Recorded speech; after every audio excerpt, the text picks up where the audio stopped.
Present. Mann, Present. White, Present. Vice Mayor, Vice Chairman Hughes Leslie, Present. Mayor Chairman Paris. Here. We have a quorum. Thank you. The invocation today will be Brad Hayen from Grace Chapel.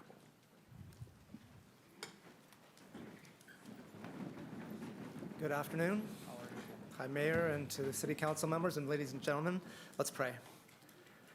Dearest Lord God, I thank you for such a beautiful day here in Lancaster, California, and for your presence here among us. And Lord, I pray for the City Council today that you would help them to make wise decisions that help us to live peaceful and quiet lives in this place. Lord, I thank you for our city. I thank you for our country as we celebrate 250 years of existence. Lord, what an amazing blessing that is. And I pray for more years from you, for our country, for our city. Lord, I pray that you would bless us, that you would guide us, that we would have wisdom from you to make right decisions. I pray this in Jesus' name. Amen. Amen. Thank you. Thank you. Face the flag, put your right hand over your heart. Ready to begin. I pledge allegiance to the flag of the United States of America and to the republic for which it stands, one nation under God, indivisible, with liberty and justice for all. Thank you.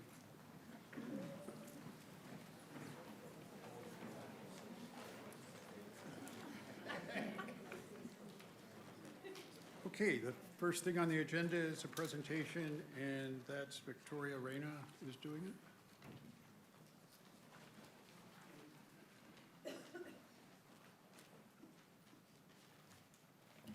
Good afternoon, Mayor, Vice Mayor, and members of the City Council. Today, we're honored to recognize the organizations that participate in the City of Lancaster's City Partnership Program.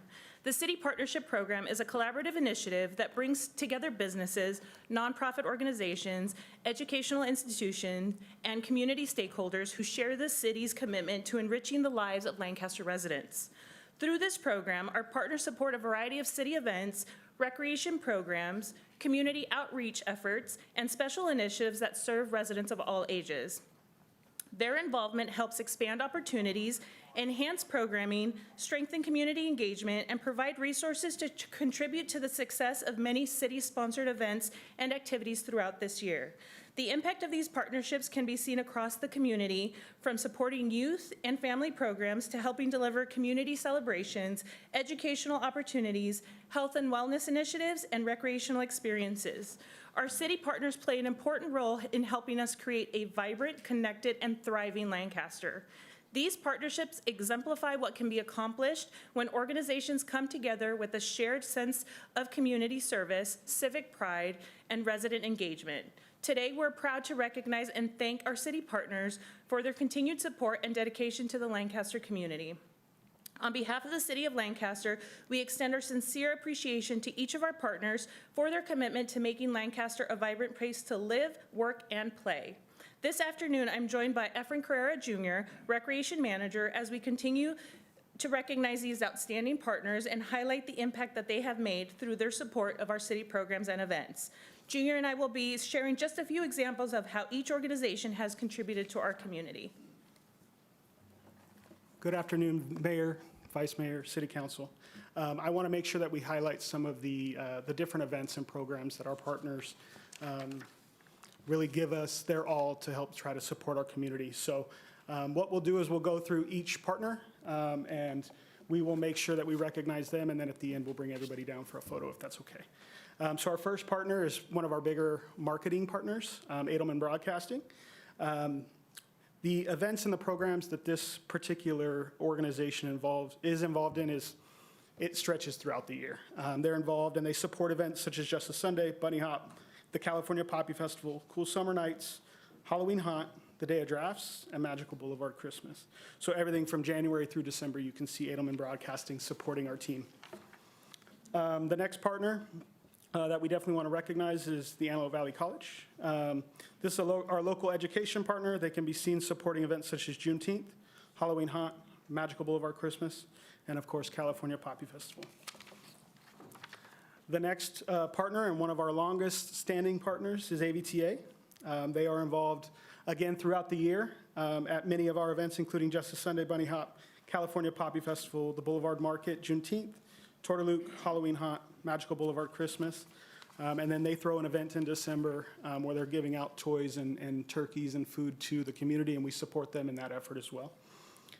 Our next big marketing partner with us is Destination Lancaster. Destination Lancaster supports all of our city events, but more specifically those events that try to reach outside the region, like the California Poppy Festival. Destination Lancaster also assists in marketing some of the other events like Day of Drafts and 4th of July. Our next partner, Edwards Federal Credit Union, provides many opportunities for financial education within the staff, teens, and seniors in the community. They can also be seen supporting many of our events, including the Poppy Festival, Juneteenth, 4th of July, the LCC Backpack Giveaway, Day of Drafts, the Turkey Giveaway, and Magical Boulevard Christmas. And the last one I want to recognize before I pass it over to Victoria is one of our longest standing partners as well, is with High Desert Medical Group. Each year they put on a senior expo, and the city supports them in their endeavor. And then they can be seen at our California Poppy Festival, reciprocating that partnership amongst us. So those are the first 6, and I'm going to pass it back over to Victoria. Next up is Kaiser Permanente, one of our largest medical service providers. They are extremely helpful with providing services to our LCC Backpack Giveaway, the National Night Out Program, Tour de Luke, Halloween Haunt, and Magical Boulevard Christmas. Next up is Point Broadcasting. This is another marketing partner that we've had this past year, and they are also participating in Turkey Giveaway, Day of Drafts, Magical Boulevard Christmas, Bunny Hop, California Poppy Festival, Juneteenth, 4th of July. Next up, we have Race Communications, which is another longstanding partner who has always been very helpful with providing services to Halloween Haunt, Day of Drafts, Turkey Giveaway, Magical Boulevard Christmas, Bunny Hop, Poppy Festival, Cool Summer Nights, and the annual Backpack Giveaway as well. Next up is Toyota of Lancaster, who is also supporting many of our events, including Cool Summer Nights, 4th of July, the Summer Concert Series, and Magical Boulevard Christmas. Then we have Valleywide Dental, has been a local dentist office for many years and supporting our large events, and they can be seen at Magical Boulevard Christmas, Tour de Luke, and the California Poppy Festival. And last but definitely not least, another one of our longest standing partners is WM. WM is always willing to help and support our events, especially in the addition of your Love Our Community, or Love Our City community cleanup events. They also support Day of Drafts, the Turkey Giveaway, Magical Boulevard Christmas, Poppy Festival, 4th of July, Backpack Giveaway, and National Night Out. So what we would like to do is get council to come down, if that's okay. We will invite each of our partners kind of one by one down to take pictures with you guys. We have a certificate that we'd like to present with them. So if that's okay with you guys, we'd like you guys to come down.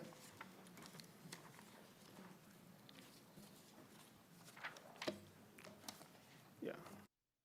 Partner as they come up, Edelman Broadcasting, here to accept Christine Edelman, Heidi Rothman, and Trevor Hibbert.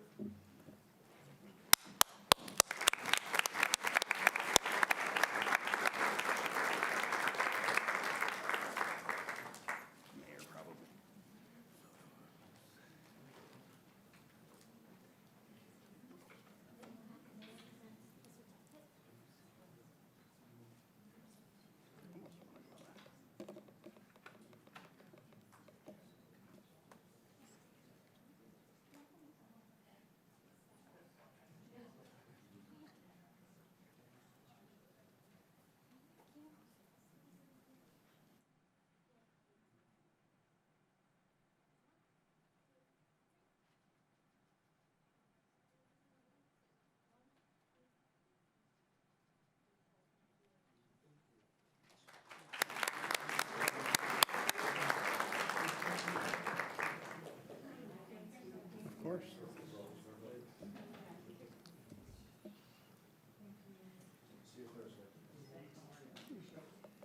Our next partner, Antelope Valley College, here to accept Dr. Jennifer Zellett and Dr. Jill Zimmerman.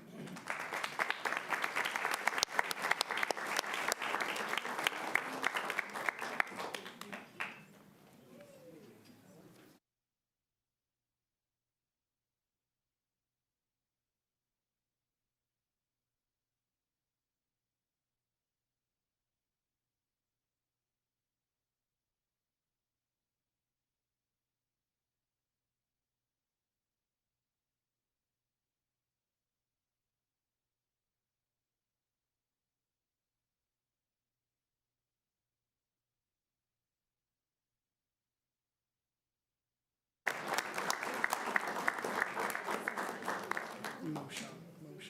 I don't see Martin either. I didn't see him. That's who's next, isn't it?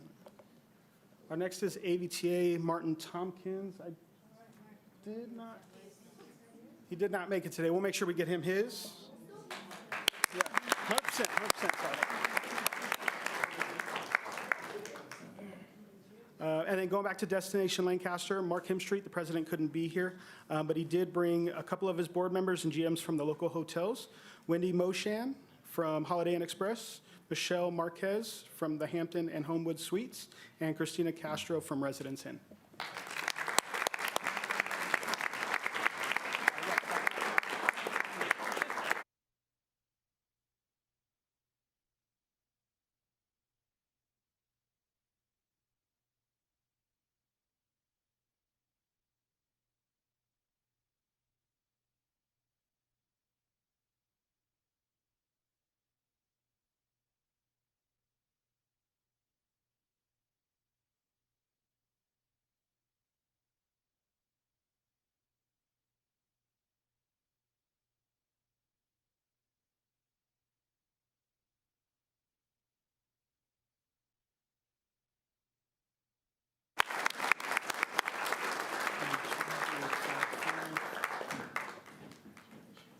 Next, Edwards Federal Credit Union, here to accept Jackie Takei and Kimberly Fletcher Speed.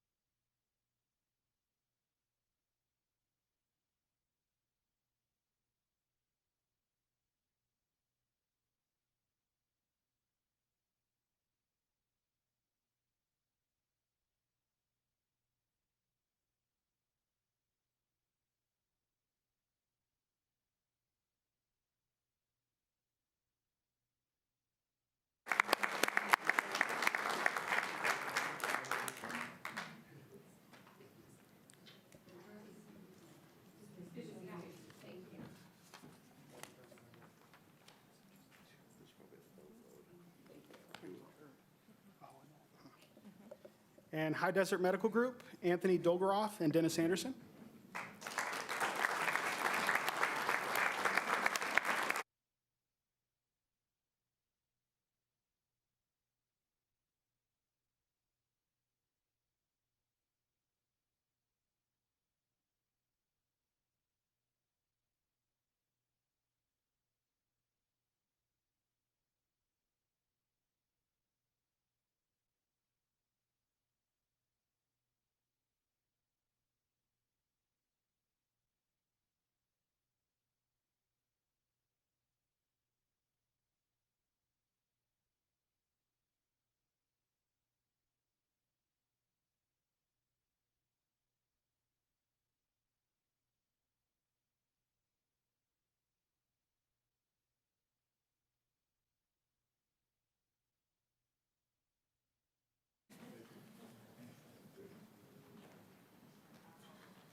Next up, we have Kaiser Permanente, here to accept Matthew Jacobs.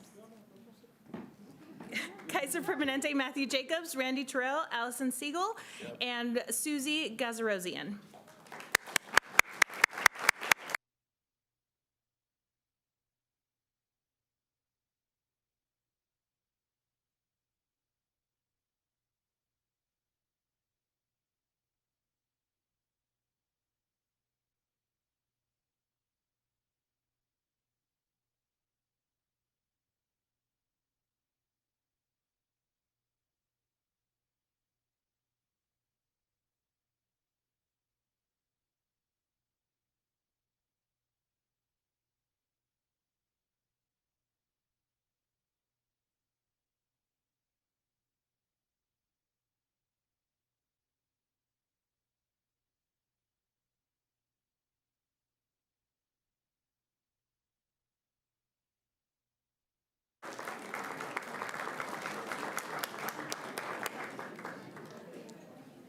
You're welcome.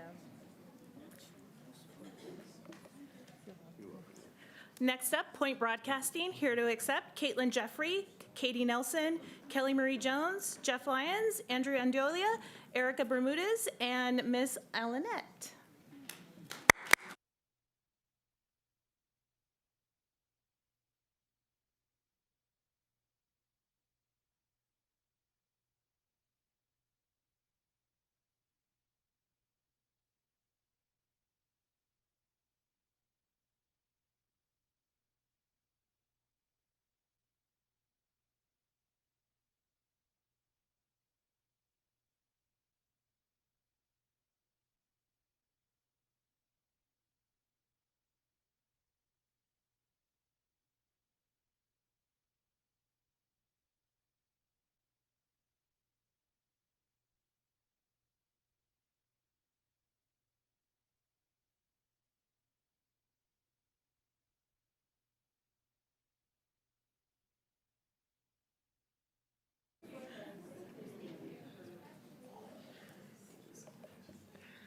Next up, we have Race Communications, here to accept Jim Miller, John Blizzard, and Samantha Delano.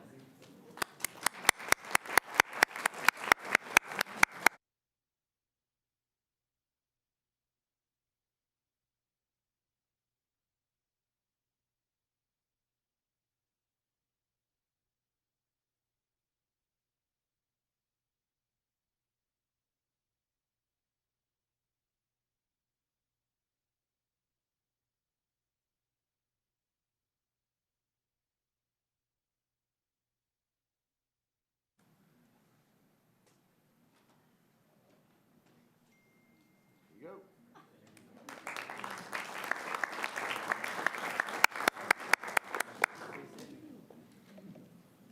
Next up, we have Toyota of Lancaster, here to accept Jeff Yeager and Mike Wengert.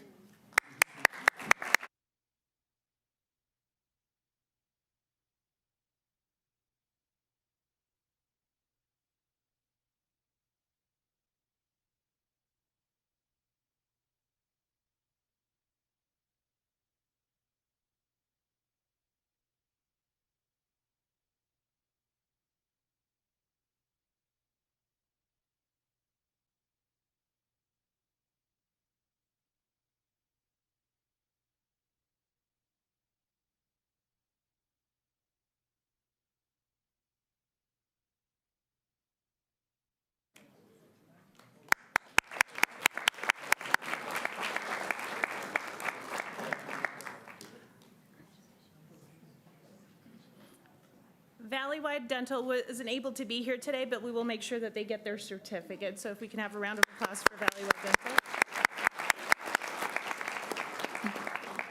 And last but not least, WM, and here to accept Ashley Cortez and Quincy Little.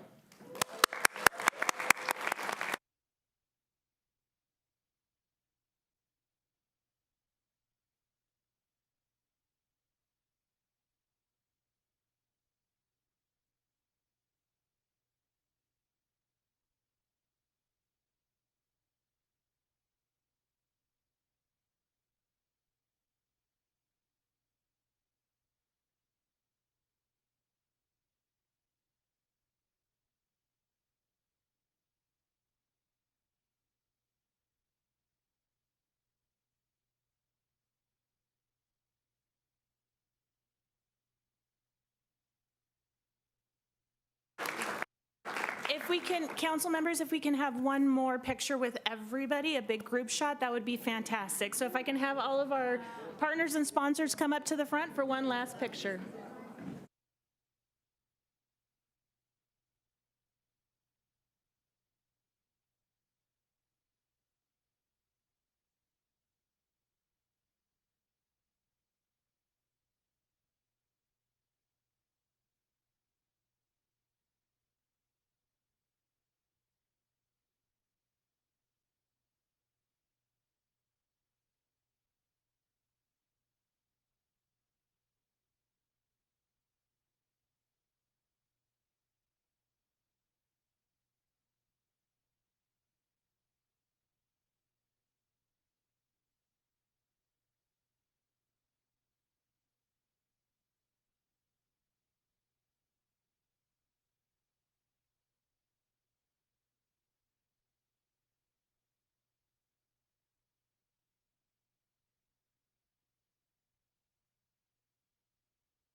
I'll bend over, it's fine.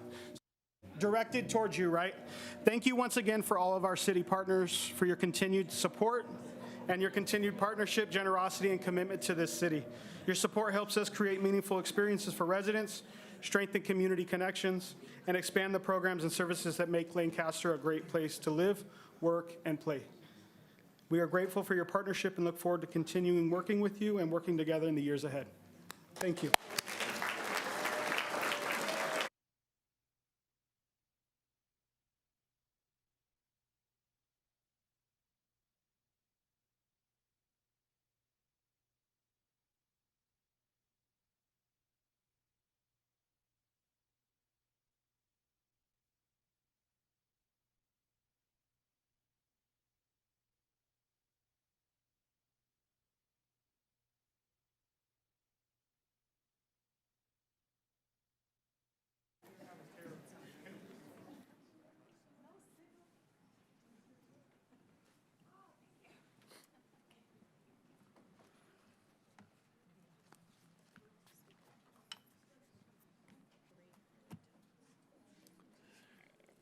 You know, I got a story to tell that's just burning inside me to tell it. So the other day, my wife says, intake is really down. Now, you know, I'm a personal injury lawyer, and that means people are not having accidents. And I told her, yeah, that's right, because Lancaster PD has driven traffic accidents, dropped them like a stone. Now, you're putting me out of business, guys, but other than that, what an amazing accomplishment. Thank you.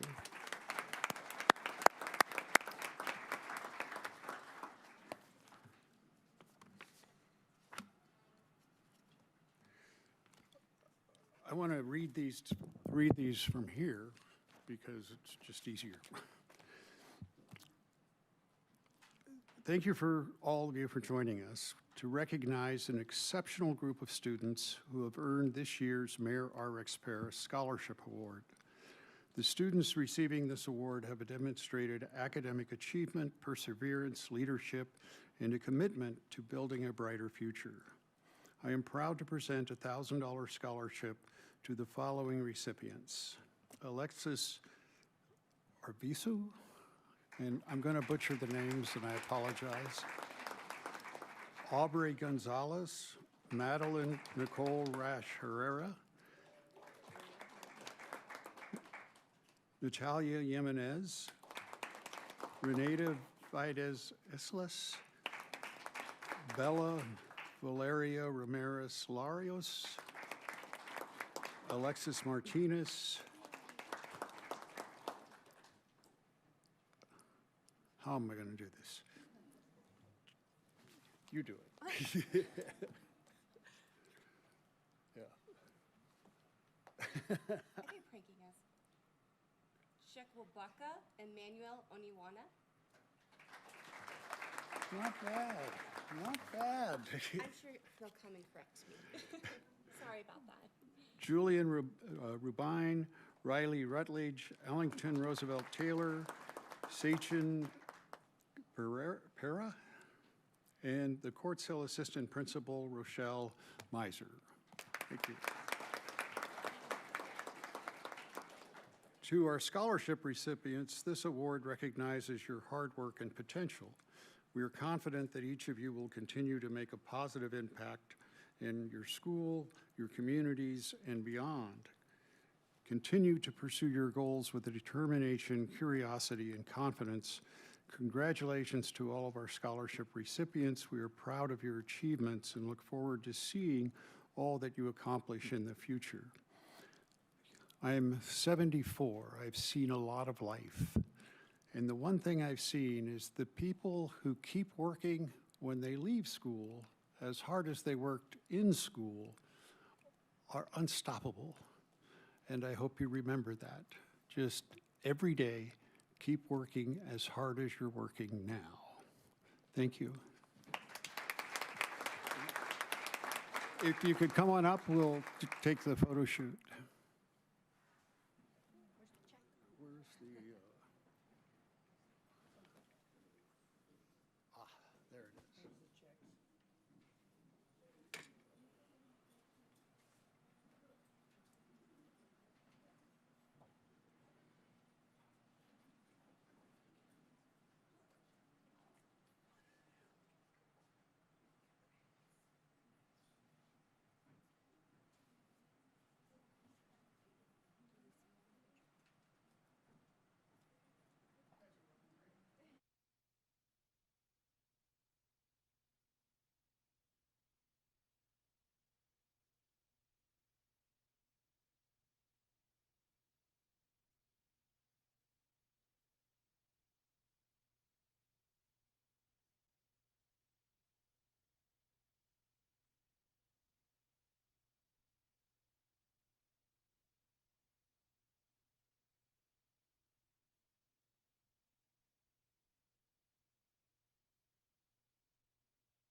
You know, I've been mayor now for 20 years. It's a long time. And in that time, you know, I come across people that do a tremendous amount of volunteer work for their city, for their community. And rarely are they acknowledged for it. Rarely do we give them half of the recognition that they deserve. One of those people is Jim Vos. I met Jim at a barbecue at my house when we were interviewing people for the different commissions and got in trouble for it. Apparently it was a violation of the Brown Act. They threatened to put me in jail. That was the first time. But that's where I met him. And I got to know him a little bit and asked him to chair the Planning Commission. How many years ago was that now? 18 years ago? I think it's actually 19 because we're going on the 20. He chaired that Planning Commission for 19 years. Never missed a meeting. He was always prepared. And the reason I know he did such an incredible job, because I never heard about it. I mean, it was flawless. It was almost without a wrinkle for 19 years. I don't think there's a city in America that can say that about their planning commission. Jim has been a resident business owner in the Antelope Valley for more than 50 years, demonstrating a deep commitment to our community and its future. Jim served as chairman of the Lancaster Planning Commission for 18 years. I'm almost sure it's 19, anyway. Helping guide responsible growth and development while shaping the future of our city through thoughtful leadership and public service. Now, I want to tell you a little bit more about what that meant. Every project, he would go to the scene. He would go to where they were building it. Every single one. He would investigate it. He would read they give you a book like this before the meeting. He would always be meticulously prepared. You must have thousands of hours into this, literally thousands of hours. It's beyond my, I don't know, I'm just incredibly grateful, and we should all be grateful to you. As United States Army veteran, Jim has dedicated his life to service, both to his country and to the residents of our region. Throughout his career, he has been a respected real estate professional, community advocate, and civic leader.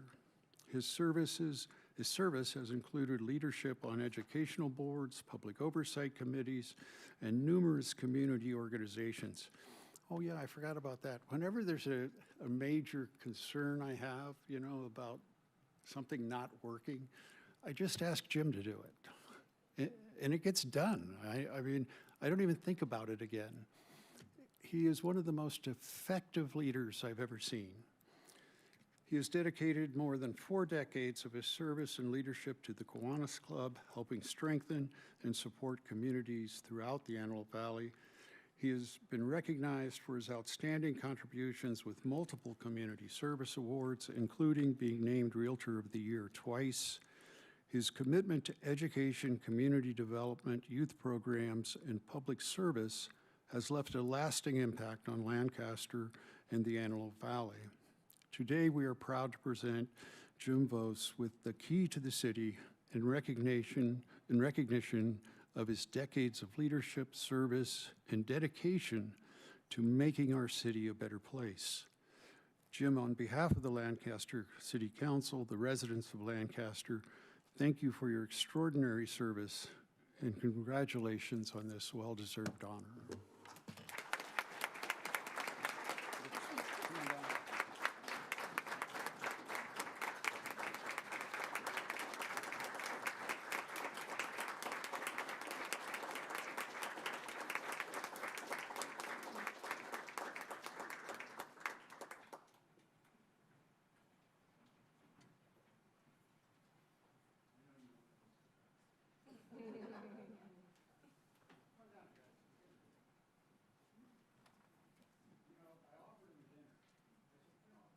400 people, it'd be really cool, right?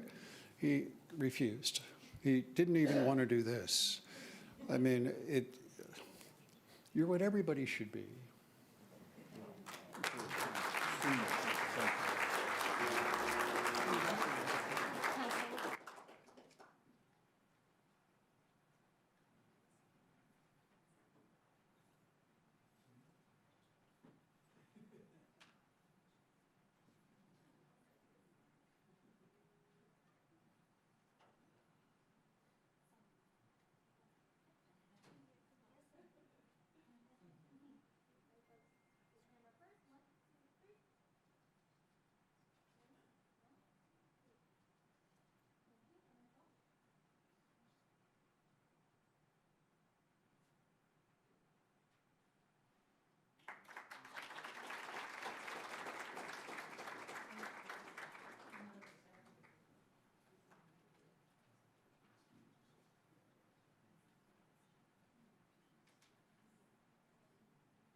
Let's take a break. 5 minutes. Okay.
City Manager, is there anything to be removed from the consent calendar?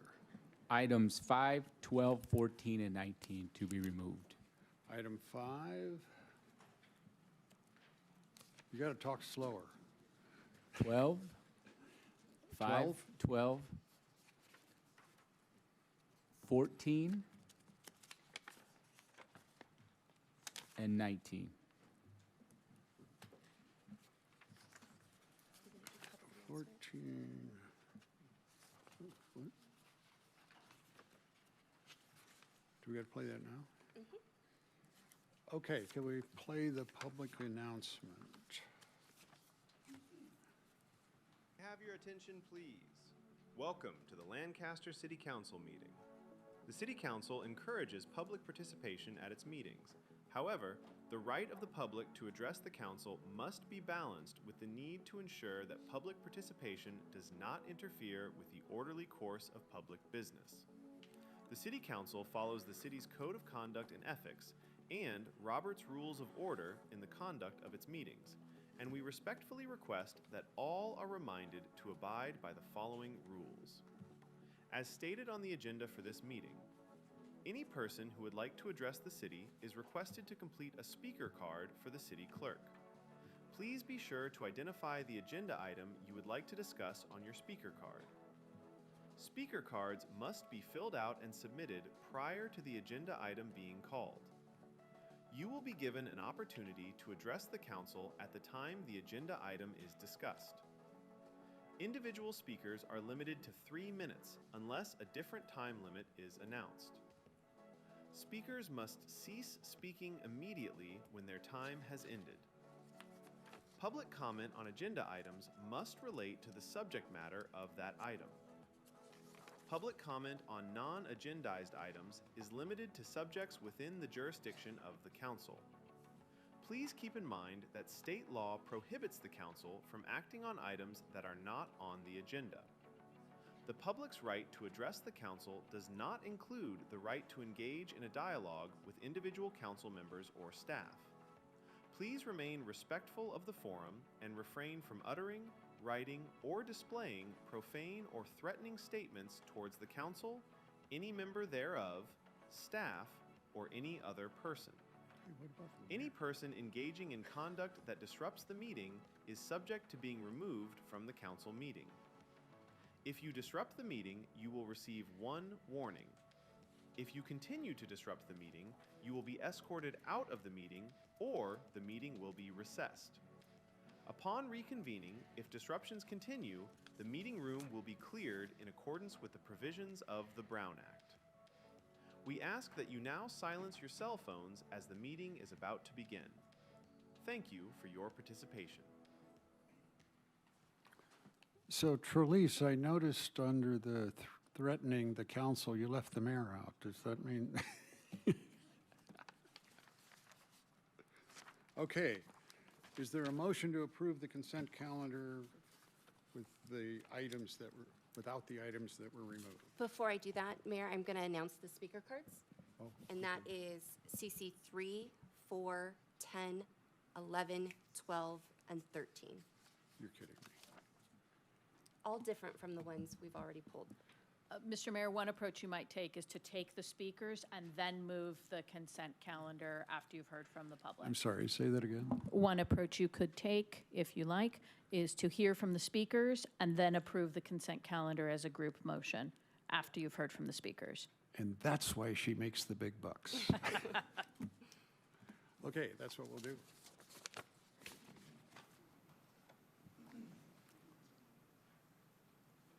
Is this Michelle? Yes. Except I'm hoping you would speak about it first so I know what I was talking about. That kind of makes sense, doesn't it? So, yeah. Okay, that's item 3. And that'd be 4 also. Did you want to know the others, or? 3 and 4. The How many do you 10, line up 11, for? 12, and 13. It has to do with the very colorful, beautiful envelopes of taxes that we got. From what I'm reading, and if that is so, then I have questions about it. City attorney. Should I get my questions, or? Yes, Mr. Mayor. So should we, I don't think we were planning on doing presentations on them. I mean, if you have comments, we're happy to hear them. Well, if they have anything to do with CC 10, 11, 12, and 13, I thought that would have something to do, C3 and 4 would have something to do with 10, 11, 12, and 13. So, if so, I've got my questions. I mean, in the broadest possible sense, one's a sewer cleaner. Well, the main question really is it says 50 plus 1, but is that 50% of the ones you've sent out? Or 50% only of the ones that will come, plus 1, that are gonna come in? Because Just the that, ones that just the makes a ones that come in. difference. Say again? Just the ones that come in? Okay, so just the ones that come in, and then can we be there for the count? I'm sorry, what? Can we be there for the count? Yes. Yeah? The count will be done in a publicly accessible location. At this time, we think it will likely be this room after the council meeting on the 14th? 14th. Okay, so, all right, wonderful. If it's not in this room, it will be in another publicly accessible location where the public can view the count. Okay, and can we have to turn them into you, correct? Was it- City clerk's office, but if you walk them over right now, you will be on video turning yours in. Okay, that's good.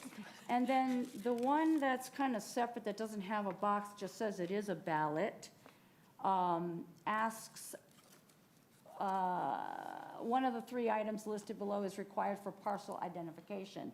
Street address, assessors, parcel number, or the sewer account number, but are you asking for proof of that we own that property, or are you just asking us to write it down? Just write it down. Just write Just it to make down. sure we know whose vote we're receiving. Okay, great. All right. City clerk's office, okay, public, okay. I think that might be my questions that are answered, but I just want everybody in Lancaster that I'm Zooming right now, or Facebook, or whatever social media, to make sure they say no on new taxes. It's kind of crazy that they're coming like this, and a ballot like this, so I thought it was kind of nutty. So anyway, thank you for listening. Okay, we're good? Good.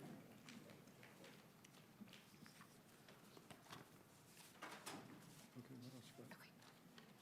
With that, Mayor, I will go ahead and make a motion to approve the consent calendar as comprised, removing items 5, 12, 14, and 19.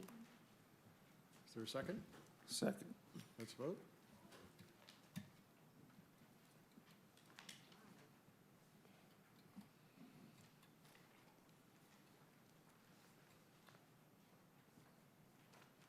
And it passes unanimously. Okay, moving on to item 5. CC5, we have a presentation from Jocelyn Swain.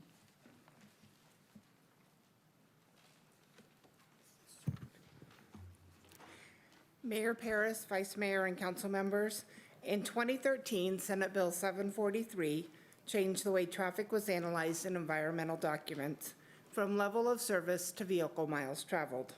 This change went into effect in 2020, and on June 15, 2020, the City Council adopted the VMT guidance, including thresholds of significance. On January 24, 2023, the City Council adopted the award-winning VMT mitigation program and certified the accompanying environmental impact report to assist developers in mitigating their VMT impacts. In 2024, SCAG updated the transportation model to an activity-based model.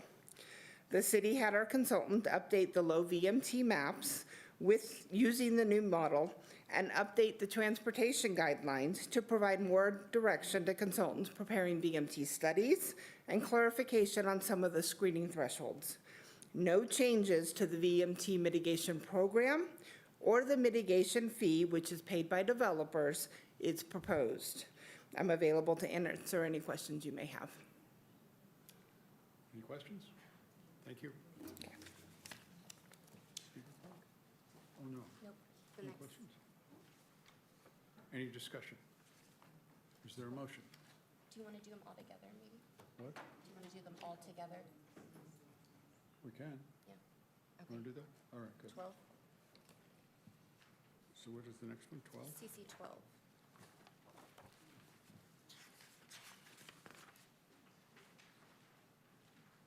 City manager. How about city attorney?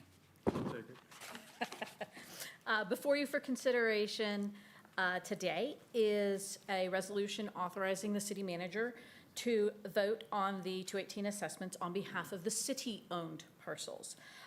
This resolution would allow the city manager to vote the city's properties interests consistent with the Proposition 218 process at the upcoming balloting for the 218 assessments for lighting maintenance, sewer, and drainage district coming up on July the 14th. So this allows the city to vote its interests in its properties and designates the city manager as the one to cast that vote. Thank you. Any questions? Okay. 14?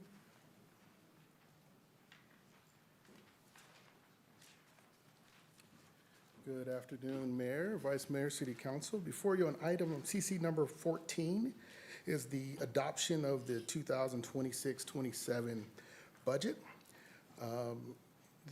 Attached for council recommendation, or the staff recommendation for council adoption, is the first resolution adopting the budget. Second resolution adopting the state mandated annual appropriations limit, which is a calculation we must do to make sure we are staying within the appropriation limits as provided through guidance from the state legislature. The resolution approving terms and conditions of employment and compensation schedule for represented, non-represented, regular, and probationary employees.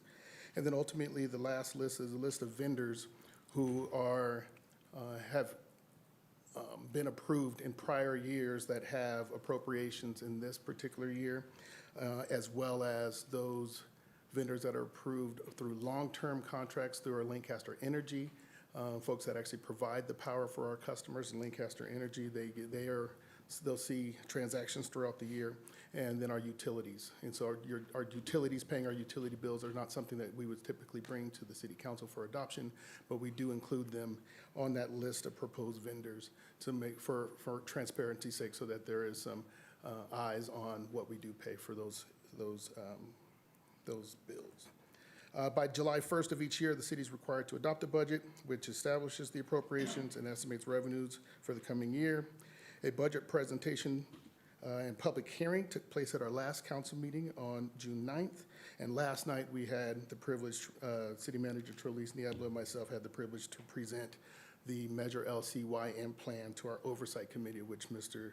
Jim Vos chairs that committee. I'm available to answer any questions you may have. Any questions?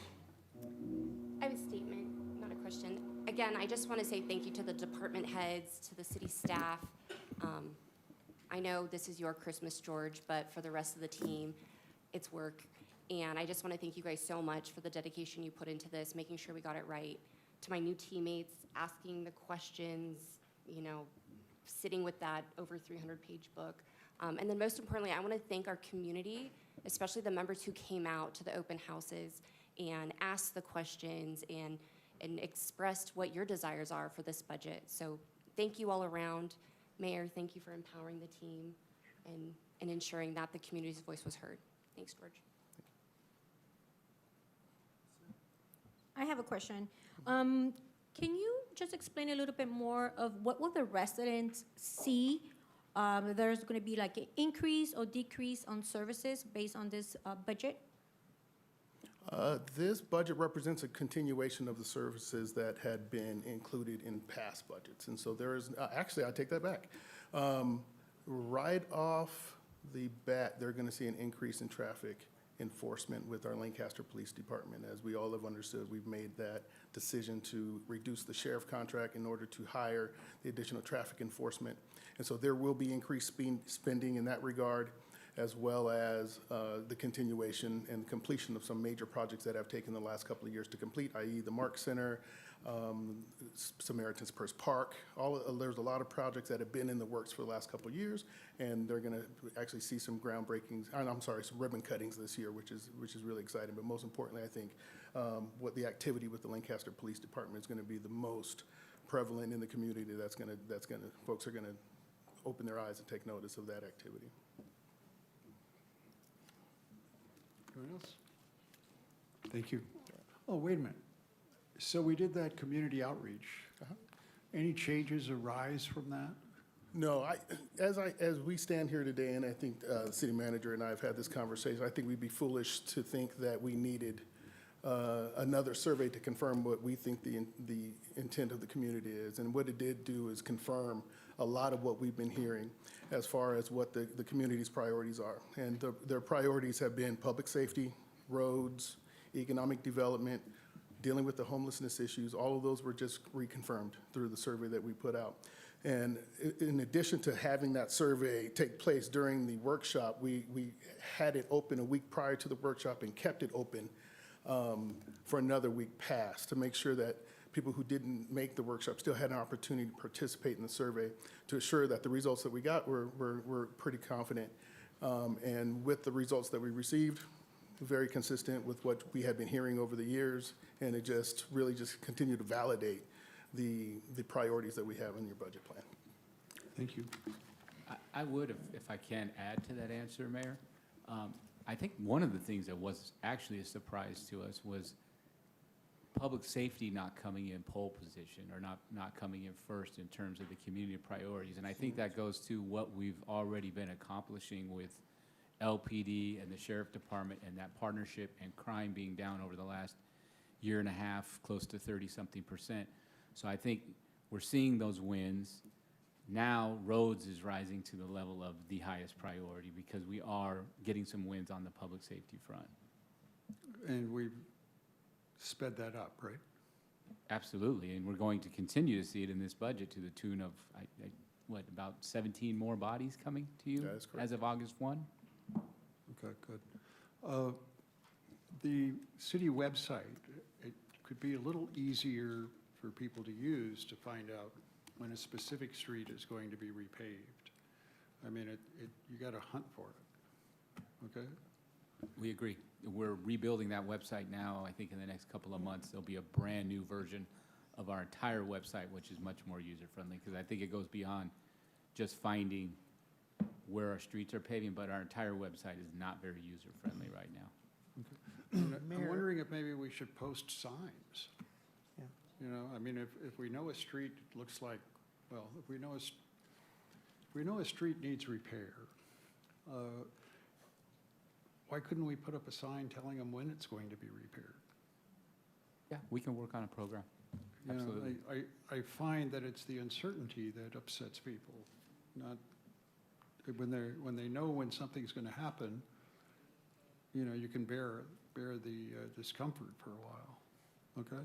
We'll look into something. Thank you. We already discussed 12, but we got another speaker call for it. I'm sorry. We already discussed CC 12. Do you want to accept this call? Arthur, you got to be easier than this. Come on, we've already discussed it. But You gotta be you can quick. come down. I mean,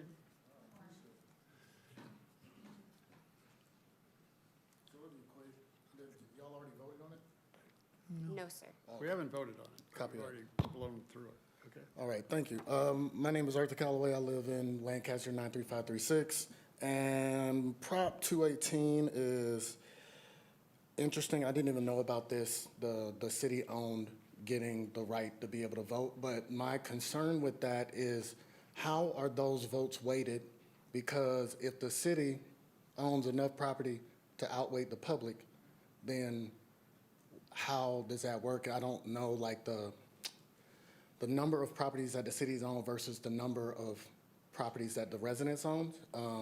And then to understand why is it seems like everything is a flat fee and then it's just being raised instead of like, if it's sewage that we're talking about, then is there a better way to account for how much my house produces versus another house? So I have 6 people that live in my house, but there's other houses with the same square footage that might have 14 people.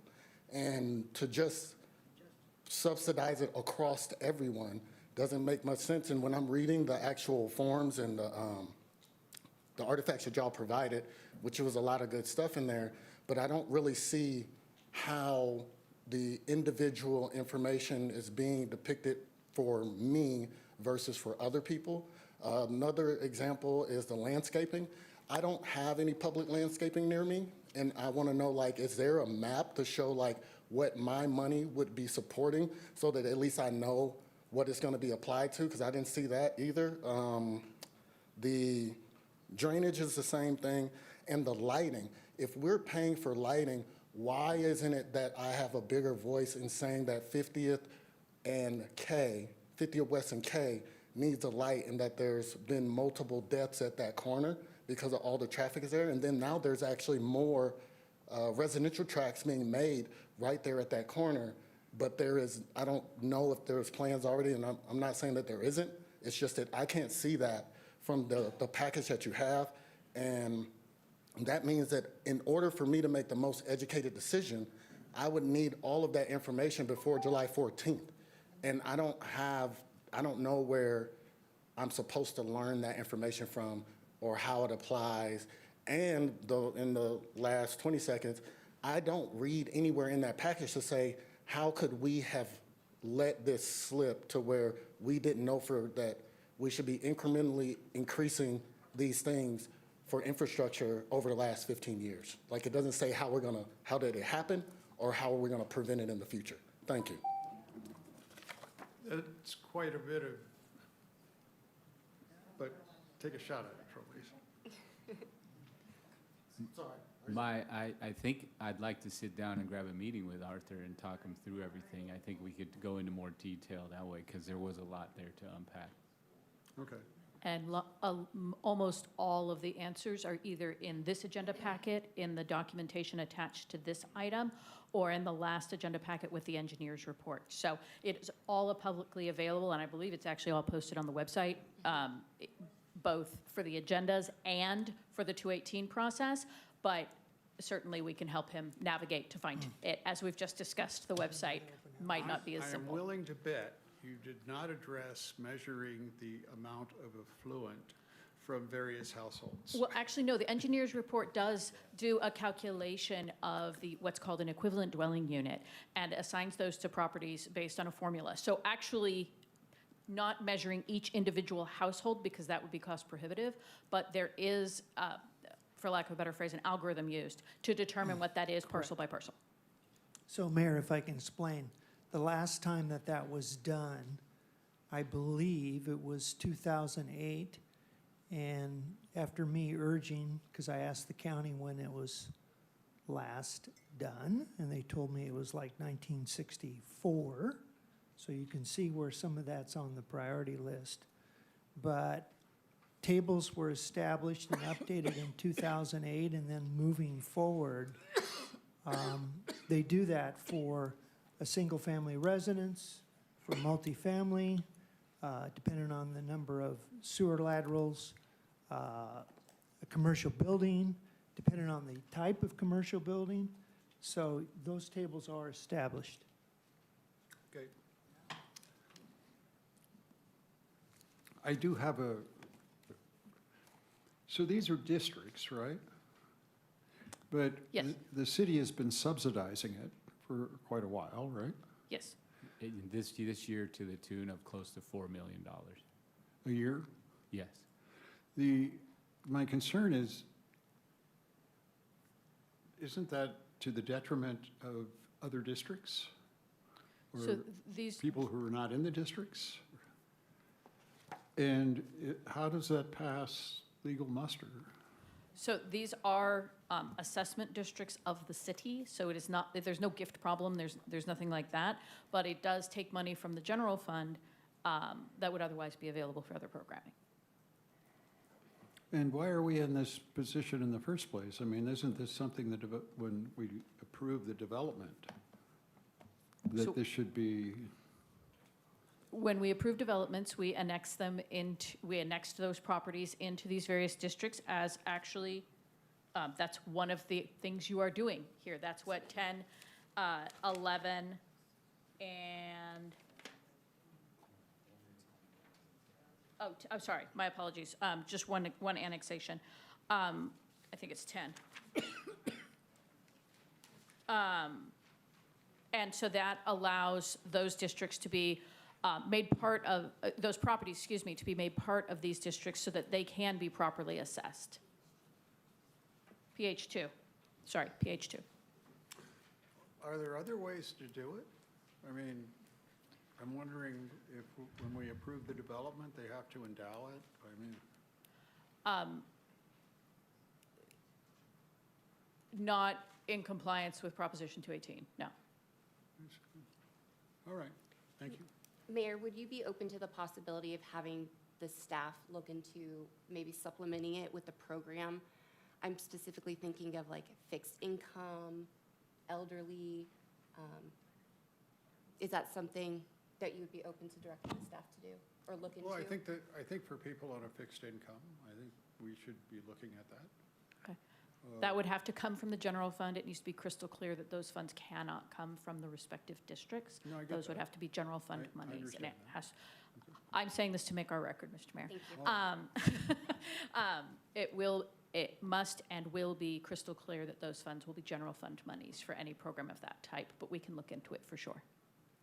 Okay, thank you. Where are we now? CC 19. 18? 19. 19.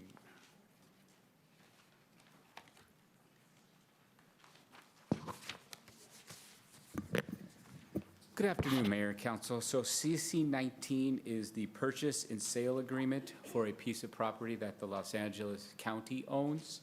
That piece of property is near the intersection of Avenue G8 and 30th Street West, very close to our AV Fair and Event Center. The city has worked with the county. We got an appraisal on the property. It appraised at $150,000. The recommendation is that council authorize the staff to go pursue that piece of property. The intended use is to put some water infrastructure, a tank and a well, and some energy infrastructure, likely hydrogen fuel cells, so that we can take the AV Fair and Event Center entirely off both the water grid and the electrical grid, so that in the event of emergency, we have the ability to recover without loss of utilities. Staff recommends the approval of that property for those reasons. Any questions? Any discussion? Thank you. Is there a motion? Yes, I move. Sorry, I would like to ask, can we move CC 12's vote separately?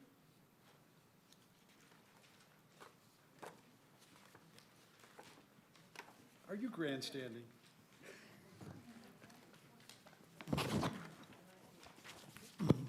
Mayor, Yes, of course. I would like to go ahead and make a motion for CC items 5, 14, and 19. I'll second that motion. Let's vote.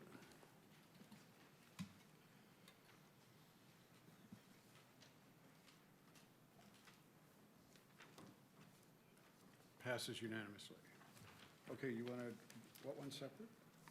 Mayor, I make a motion to approve CC item number 12. I'll second that motion. Let's vote.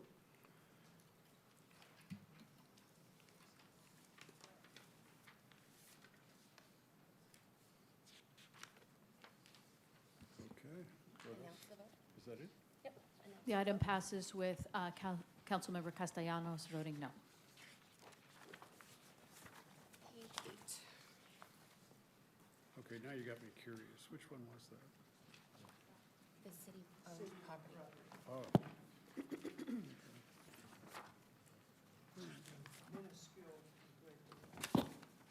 Okay. Page 8.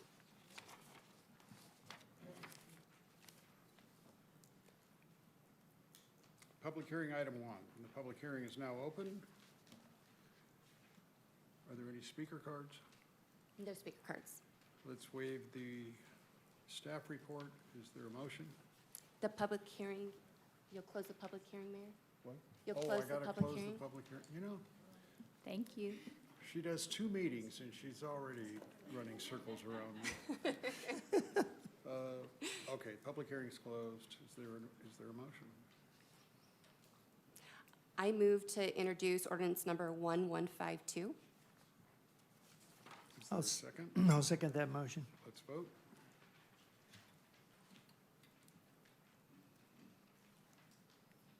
And it passes unanimously. Public hearing item 2. We'll open the public hearing. Are there any speaker cards? No. Let's waive the staff report. Close the public hearing. Is there a motion?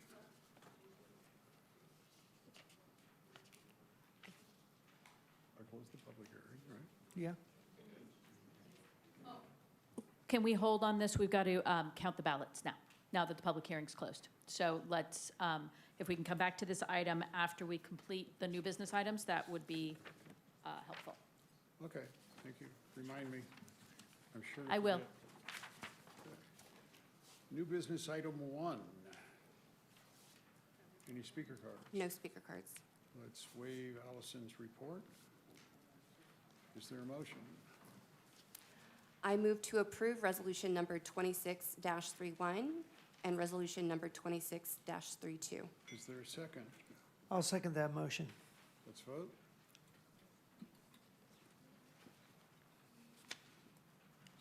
And it passes unanimously. New business item 2. Sorry, I do have a comment. In regards to NB2, I support all the, or, sorry. on. Did they vote on it? So you want the staff report? They're going to do the staff report right now? Yeah, if you want to comment on it, I can have the staff Okay. report. Yes. So we have some. Okay. We will now hear the staff report regarding NB2 from Sydney. Sydney, I'm starting to get bored, so I need you to be riveting. Man, that's a lot of pressure. I was hoping you were going to waive my staff report, but I'm not so lucky, I guess. Good afternoon, Mayor Paris, Vice Mayor Hughes Leslie, and members of the council. There's a few new faces up here, so before I get started, I just wanted to introduce myself. I'm Sydney Aceta, Economic Development Manager here for the city. The item before you for consideration this afternoon is to award funds for the Vandalism Prevention and Community Enhancement Grant Program. So when working with the community, we've had several businesses and community partners reach out about an increase in vandalism and other destructive activities that have happened at their place of business. And it's resulted in an increase of expenses and during kind of already challenging times. So to give a little bit of background and context, I wanted to briefly touch on a separate program that the city launched in January of 2025. That's our Vandalism Repair and Restore Grant Program. That program allows businesses to receive up to $2,500 to reimburse costs associated with vandalism-related events. So if their window gets broken or someone tries to pick their lock, graffiti, stuff like that, they can apply to get reimbursed through the city. And so far, we've been able to provide about $25,000 in support to local businesses through that program, which is still going, by the way. I want the public to know that so that they're aware. However, even though that program is proving to be successful, we're also hearing from the community that they need additional support with more comprehensive projects that would help prevent and deter vandalism that's also needed. So in January, staff released a notice of funding availability for this program, and we received 3 applications that we are recommending funding for. Those include improvements at LA County Fire Station 33, Lancaster Baptist Church, and Grace Resources. All of these projects will include some perimeter fencing that will strengthen overall site safety while allowing our community partners to safely continue to operate. And before I conclude, I wanted to invite up the Assistant Chief and Battalion Chief from LA County Fire to say a few words about their application and how this program will help them. Good afternoon, Mayor, Vice Mayor, Council. Thank you for having myself, Mo Kazal, and Battalion Chief Ryan McKeon. I'm the new Assistant Fire Chief here in Lancaster and Palmdale as well. It's been about 3 weeks that I've sat in the seat, so I'm excited to meet everybody, and thanks for having us this afternoon. Fire Station 33, as many know, and also thanks to the community for hearing this request. Fire Station 33 is one of the busiest. It is the busiest in LA County and in the state and nationwide. It's extremely busy. The guys were here throughout. At some point, they all made it here, but due to their busyness, they're out responding to calls. We have had some security issues at the station. There's been twice that we know of situations where there's been people living in the station that have snuck in the gym, up in the attic. And so, as you know, and many of you know, our firehouses are our second homes. And so this allows myself to feel better about my guys, my crews, but it also allows them to focus on their job, knowing that their second home is much more secured. So it is with deep gratitude that we ask that you consider this, and thank you for all your support always.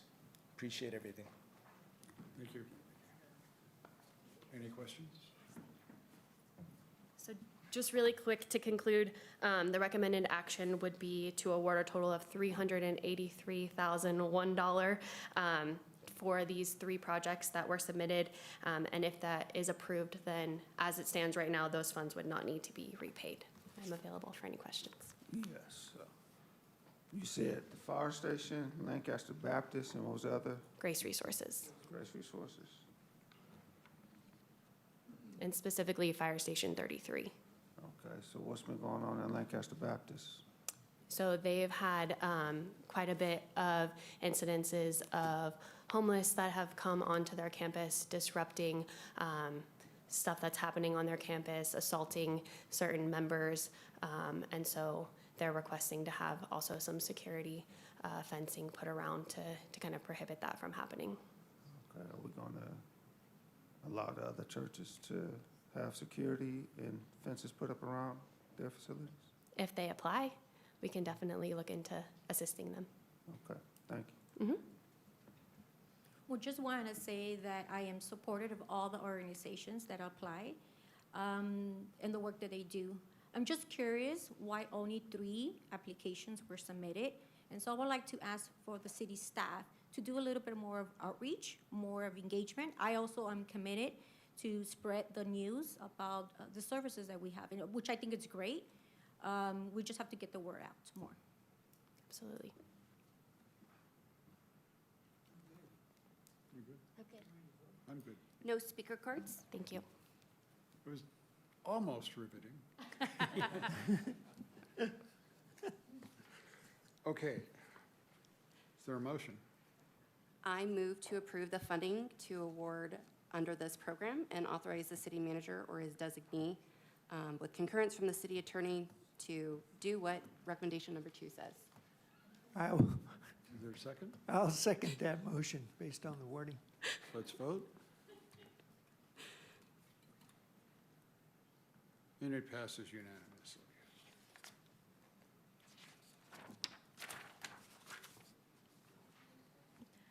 Mr. Mayor, at this time, if you are amenable, we'd like to return to item PH2 and continue the public hearing to the meeting on July the 14th.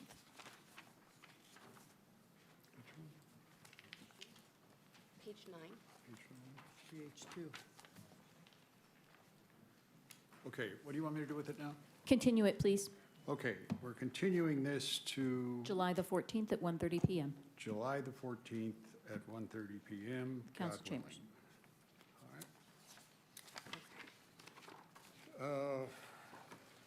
Council reports. Vice Mayor Hughes Leslie. Did you want to tackle this first? Did I miss something? Appointments, Mr. Mayor. Oh, I forgot about that. Yes. So where are we on that? On the boards? Would you like me to report out what we, Just do what we discussed earlier and come back to that one. One more. One more meeting. One more meeting, Sean. Trelise, Okay, may go on. I? Go ahead. Yes. Okay. Yeah. Yes. So for Planning Commission, it was nominating Stephen Derryberry for chair, Irvin Carrillo for vice chair.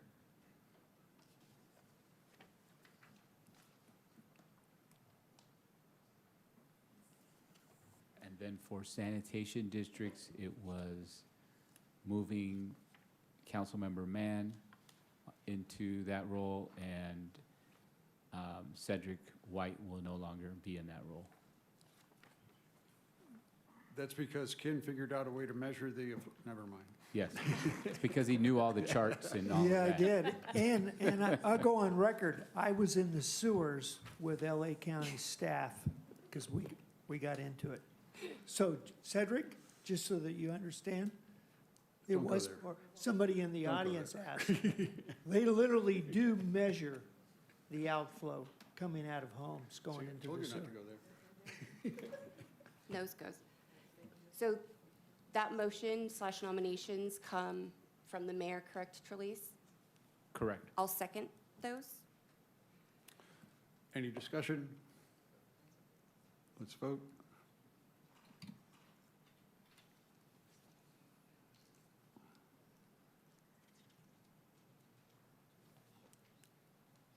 Okay, so when I fill these seats, do I have to notice them? I mean, did they have to be agendized or? We agendized that we were going to be appointing to various boards and commissions. Okay, so I don't have to put who I'm doing what with? No, we've identified that you're going to appoint to various boards and commissions, which is sufficient under the Brown Act. Okay, thank you. What else, is that it? That was everybody for today. Thank you. Okay, now we can go to Vice Mayor Hughes Leslie. Thank you, Mayor. We have a video recap of the Prop 218 open houses that we conducted over the last couple of weeks. Again, I can't thank the community enough for being engaged, for coming, asking hard questions, and then for advocating with the new information you have. Firstly, what does it mean to see so many community members come out and want to learn more and ask these questions about Prop 218? I think it's fantastic. It honestly takes a village to make things happen in the city. I know that my fellow teammates and I take great responsibility and honor to be able to represent our community. However, I'm a big believer in collaboration, more ideas, more brainstorming. When we all come together, we get a better product in the long run. So I think by doing these open houses, the one tonight, the one tomorrow night, give the community the opportunity to ask and understand what type of service are they getting, and you have the opportunity to vote. I would say get more informed. Even if you're not like a big talker, write your questions down and be more straightforward in what you really want to know. The heart of your issues, because not everyone has the same issues as to why they would come. So I would just say come, show up, get your questions answered, and make an informed decision. We need more people to come out and vote. We need more people to come out and educate themselves on what we're doing. We're doing the best we can. We'll be out in the community talking to you. When you hear about it, please come, talk to us. We're here to talk to you. We're here to serve. So to come to the source of truth, to come to our department heads, council members, city manager, and ask those questions and really ask, like, please explain to me the process. What is the impact? Have we considered this? To have those genuine conversations is great. And I just hope that the community continues to be engaged, continues to ask the good questions and brainstorm with us. Thank you. And then I have one more video recap for us, Mayor. I had the honor and privilege in your absence to attend the AV Outreach ribbon cutting. I know I'm not you, but it was a great event, and I can't say thank you enough to the team that put together AV Outreach.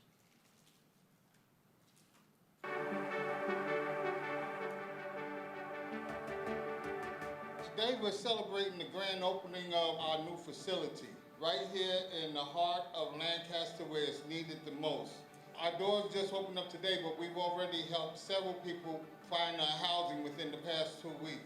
We've also helped at least a half a dozen people with job placements in the past 2 weeks. We help people that have substance abuse problems. We've gotten the right resources and the contacts to where they can get the treatment that they need. We work very closely with victims of domestic violence.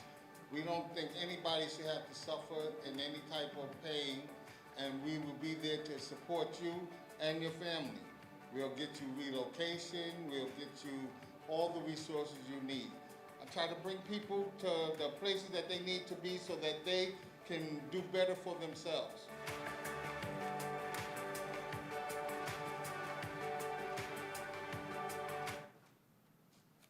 Thank you. Councilman Mann. Yes, I had the privilege last Friday to attend the graduation ceremonies for San Joaquin College and Covington College, and an opportunity to speak a word of encouragement.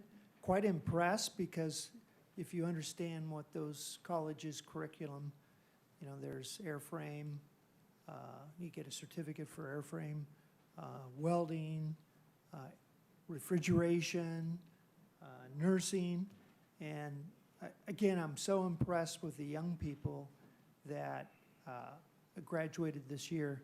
And again, they're our future, and that was one of the messages that I passed on to them. So I think there's a video there. Thank you.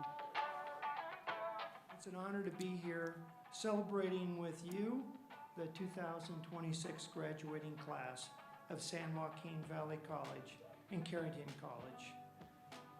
Graduates, all I can say is congratulations. Success is rarely an accident. It goes beyond just filling out applications and going to interviews. And the best opportunities are often the result of relationships. My advice to you is to get out there and meet people, network. So graduates, you've earned this moment. Carry that same determination, whatever comes next. Know that your community's rooting for you. We are at the City of Lancaster.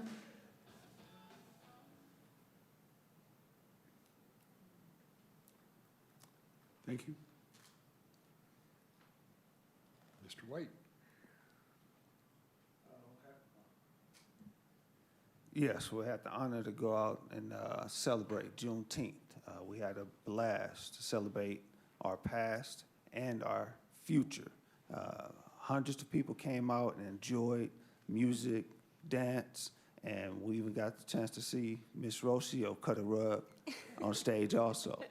But it was a pleasure to get up there and talk to the hundreds of people that came out, and we really enjoyed it. Did you crash Amazing to see our community together in one place, enjoying different cultures, enjoying the food. And like Cedric said, we are here with our community who actually voted for us. We want to celebrate everybody. We want to make sure everybody's included. We want to make sure that you feel that this is a safe space for you to express yourself. And me and Rocio and the City Council are here to help you feel safe. How can you not love this city, man? I mean, when you look and you think about how we celebrate the many things we do, but me personally, I understand the deep importance of remembering history. You don't know where you've been, you will never know where you're going. And that's why it's so important that we celebrate events like Juneteenth. The Art Walk, we have a small circular structure around our art and history that showcases the Black local talent that we have within the area. But not only that, we wanted to showcase Black excellence all around the contributors of our history.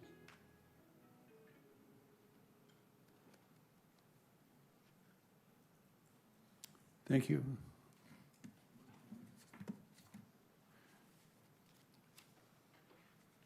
City Manager.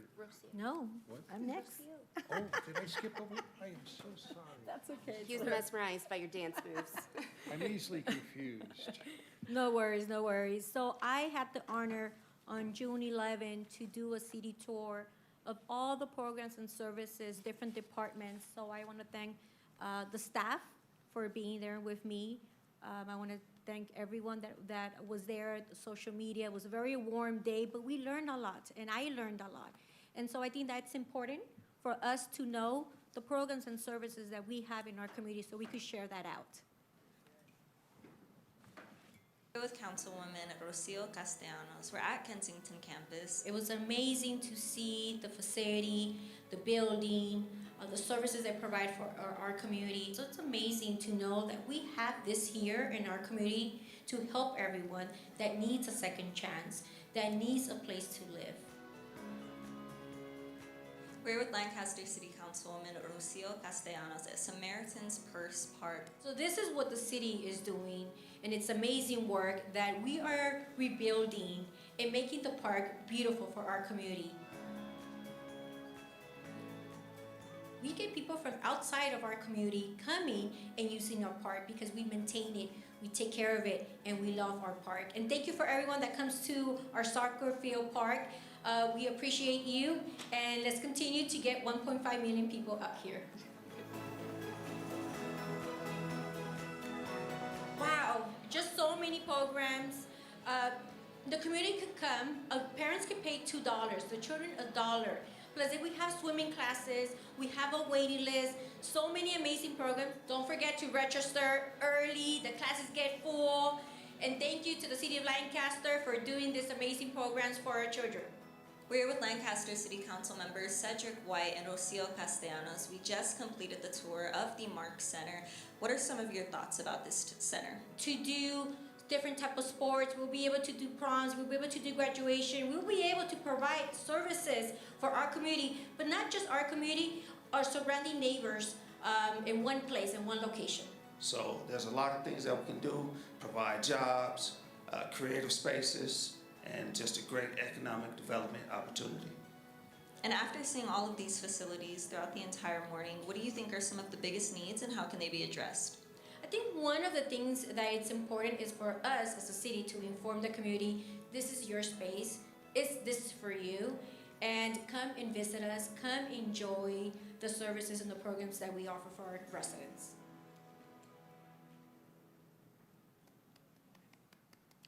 Thank you. Can I move on now?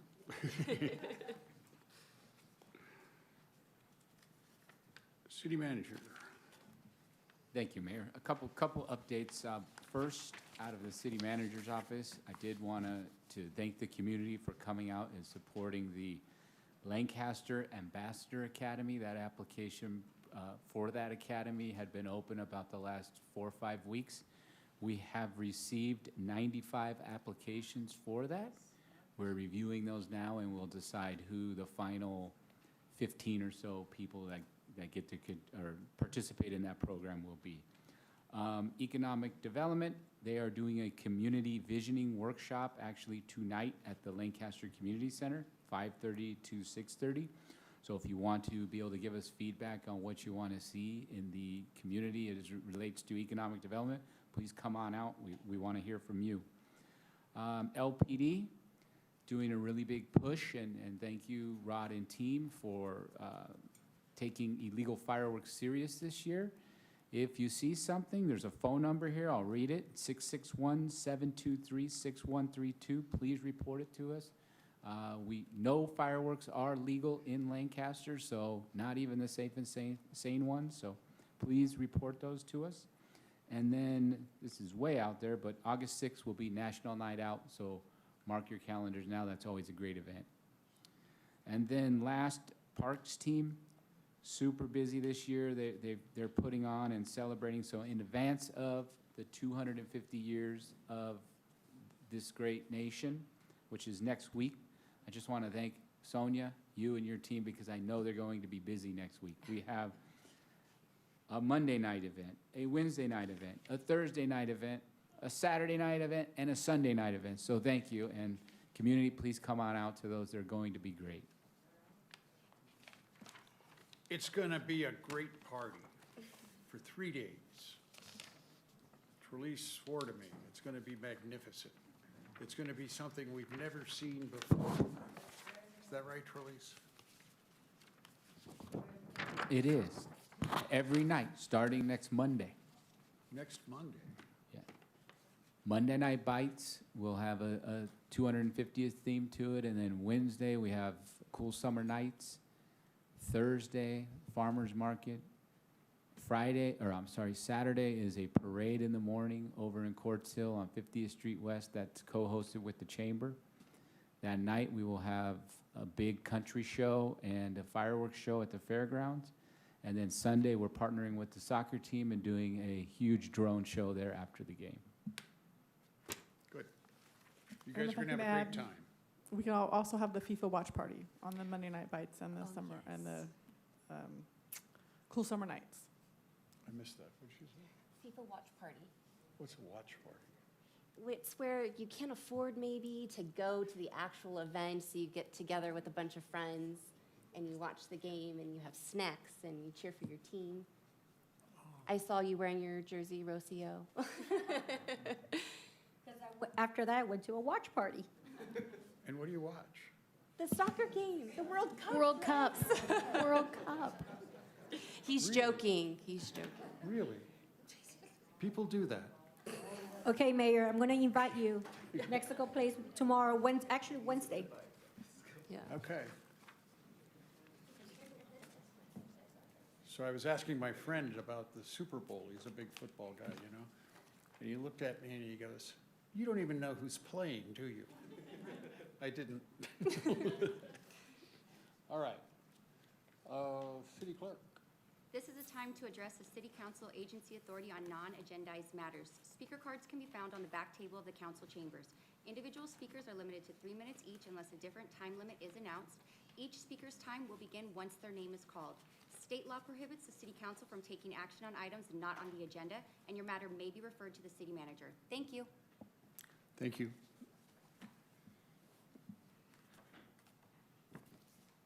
Fran. Can somebody help her?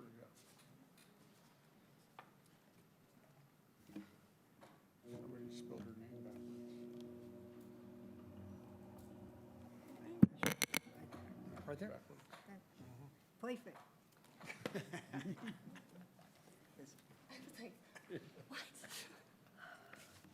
Wow. It's been a very exciting day. ABTA and here. And my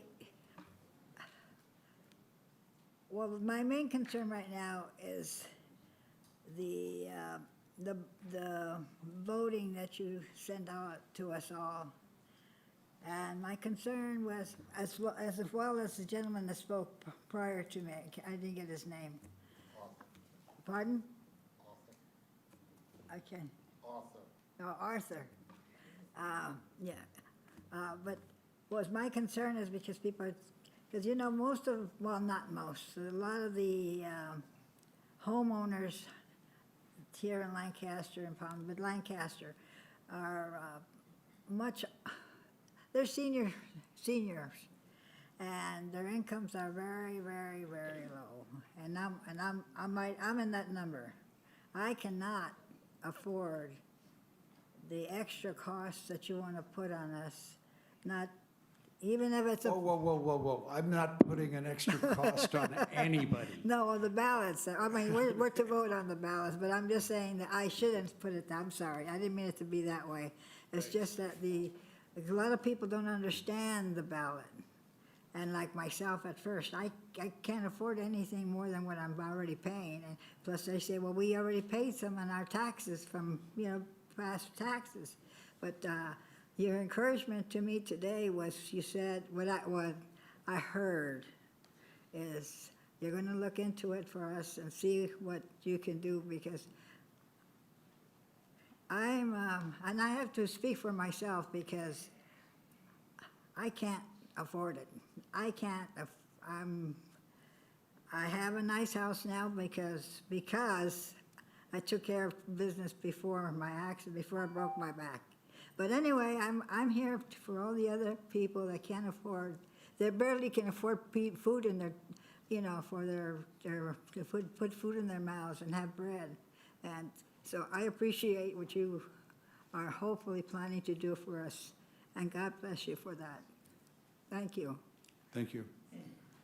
Trolleys, this is a property tax assessment, isn't it? It's a fee that is placed on the property tax, yes. Okay.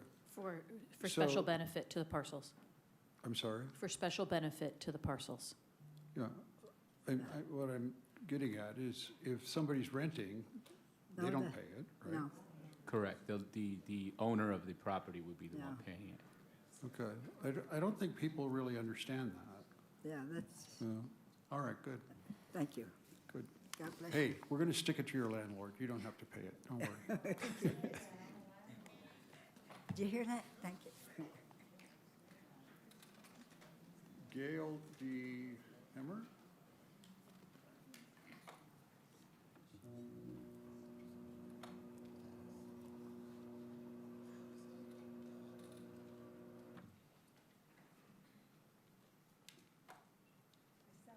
Started before I was walking. So, okay, well, Honorable Mayor and Council, I wasn't planning this, actually. I came by the office out there and saw the receptionist, and she said, well, you go just tell them all. I thought, okay, I guess we could do that. And I'm glad that I see "In God We Trust" on the wall, because this won't be real popular, but I'm not really here to attack anybody. But I went to the library on polling day. And I don't usually go on the computer, but I did. that day I needed to look up something about the judges for the vote. And I was very saddened, heartbroken, and very concerned about what I saw on the Los Angeles County Library, which we have one in Lancaster and this one in Quartz Hill, all over the county of LA. Celebrate LGBTQ. Now, what everybody wants to do in private is their own frickin' business, okay? You can do your business, but you know, I don't see married couples out there talking about their relationships, really, in some regards. So I'm saying to you, last year I called Newsom up there because the college on the corner of 30th and K, I was driving. I'm a realtor at Keller Williams, and I also do Uber Eats. I'm a single senior, and I have to work. And I wasn't looking for problems, but I was driving down 30th, going north, and that sign came up right in my face at the college. Celebrate LGBTQ. And I'm thinking, you know what? If you guys want to do what you want to do. But don't invite the whole city. You better believe I made some noise. I think I even came into the governor's office over here and made a statement last year. But I'm going to tell you, children, I have a Bible here, so and if God we trust, we're going to read it. And then we're going to do what he says, because Psalm 128, 1 and 2 promises that we'll be happy and prosperous. Blessed is the man that feareth the Lord, that walketh in his ways. Thou shalt eat the labor of thine hands. Happy shall thou be, and it shall be well with you. Psalm 128, 1 and 2. And I'm going to tell you, the children don't deserve this. Children's innocence, their purity, they don't understand. But when a little boy asks a mom, what do those letters mean? And once a child has heard the meaning of those letters, and they're talking about their friends in school, we have violated them, and I'm going to say a strong word. I think it's actually abuse and molestation of children, and we need to do something about it so that we can rise up and be a light to the state. Thank you. Thank you. David Paul.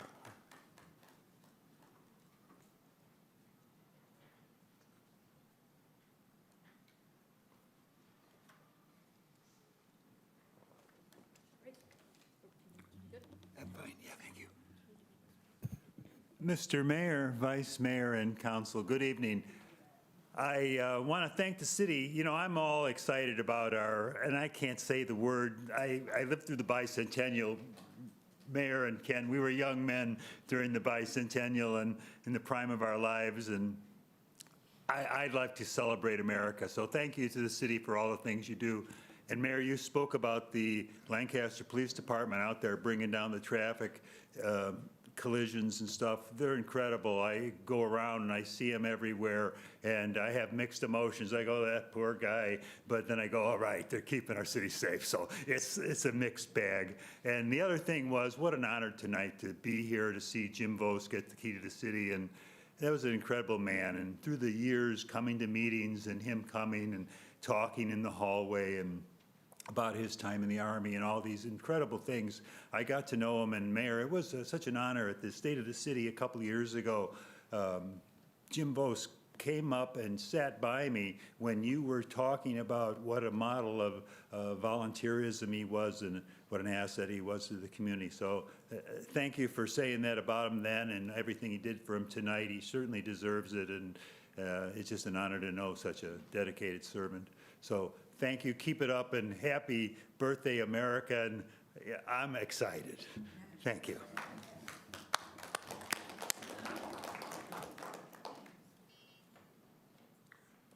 Brother Perry.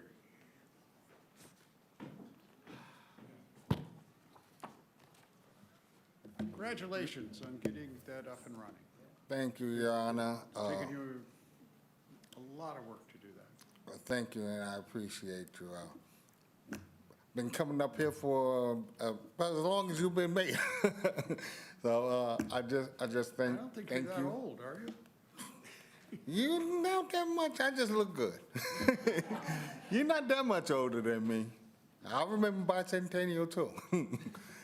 But I'm not going to be here long. I just have one question of how many signatures am I going to need to have this meeting put back to the afternoons? Too many people that used to come, that want to come, are at work at 1 o'clock in the afternoon. And then at 1 o'clock in the afternoon, the ones who might have their lunch and have to be back to work by 1. 1 o'clock in the afternoon is not good, so I would like to know, how can we get it back to 5 o'clock in the afternoon? How many signatures am I gonna need, and when do I need them by? I think you would need, what, 30,000 signatures? The threshold for what? What threshold are you asking me about, Mr. Mayor? If they were going to do an initiative. An initiative, it would be approximately 30,000 signatures to enact an initiative to change that ordinance. Okay, and when would I need it by? Or whenever I get it? Within the timeframe set forth in the Elections Code. So you would have to follow the procedures in the Elections Code to start an initiative, and to get the forms and such for that, you would visit the city clerk's office. You know, you're not wrong. I mean, I understand your concern. I also recognize that this is a working board. You know, we make decisions that affect a lot of people. And I've never understood why we would make those decisions, sometimes at 1 o'clock in the morning. You know, it makes no sense to me. You know, most boards of real organizations that make real decisions meet during the day. And I think it's for that reason. You need people who are cognitively at their best, not at their worst. And yeah, there is a certain amount of, there's an offset to that, that sometimes people who would like to participate are not able to. But to me, it's almost a no-brainer that you want people at their absolute best when they're deciding issues that sometimes have enormous impact on the people who live in the city. And that was our reasoning. I understand, and I do agree with you about the fact that you want people wide awoke, you know, and not all tired and sluggish. But a lot of people that I spoke to feel that moving it to 1 o'clock in the afternoon kind of indicates that perhaps the city is hiding something. There's something that they don't want the community to know. So I haven't spoke to any of the people that used to come that feel different. They're like, why? Why are they hiding? They're hiding something. So we just. You know, I've been accused of hiding something since the day I got elected, and I remember. To begin with, I don't even know how to keep a secret. I mean, I tell staff, if it's something that has to be a secret, don't tell me. You know, when we go on those gang raids, they call me 10 minutes before I'm supposed to be there, because I don't want to be the guy who leaks it. I mean, I understand people think that. I just don't. I've just never seen any evidence of it.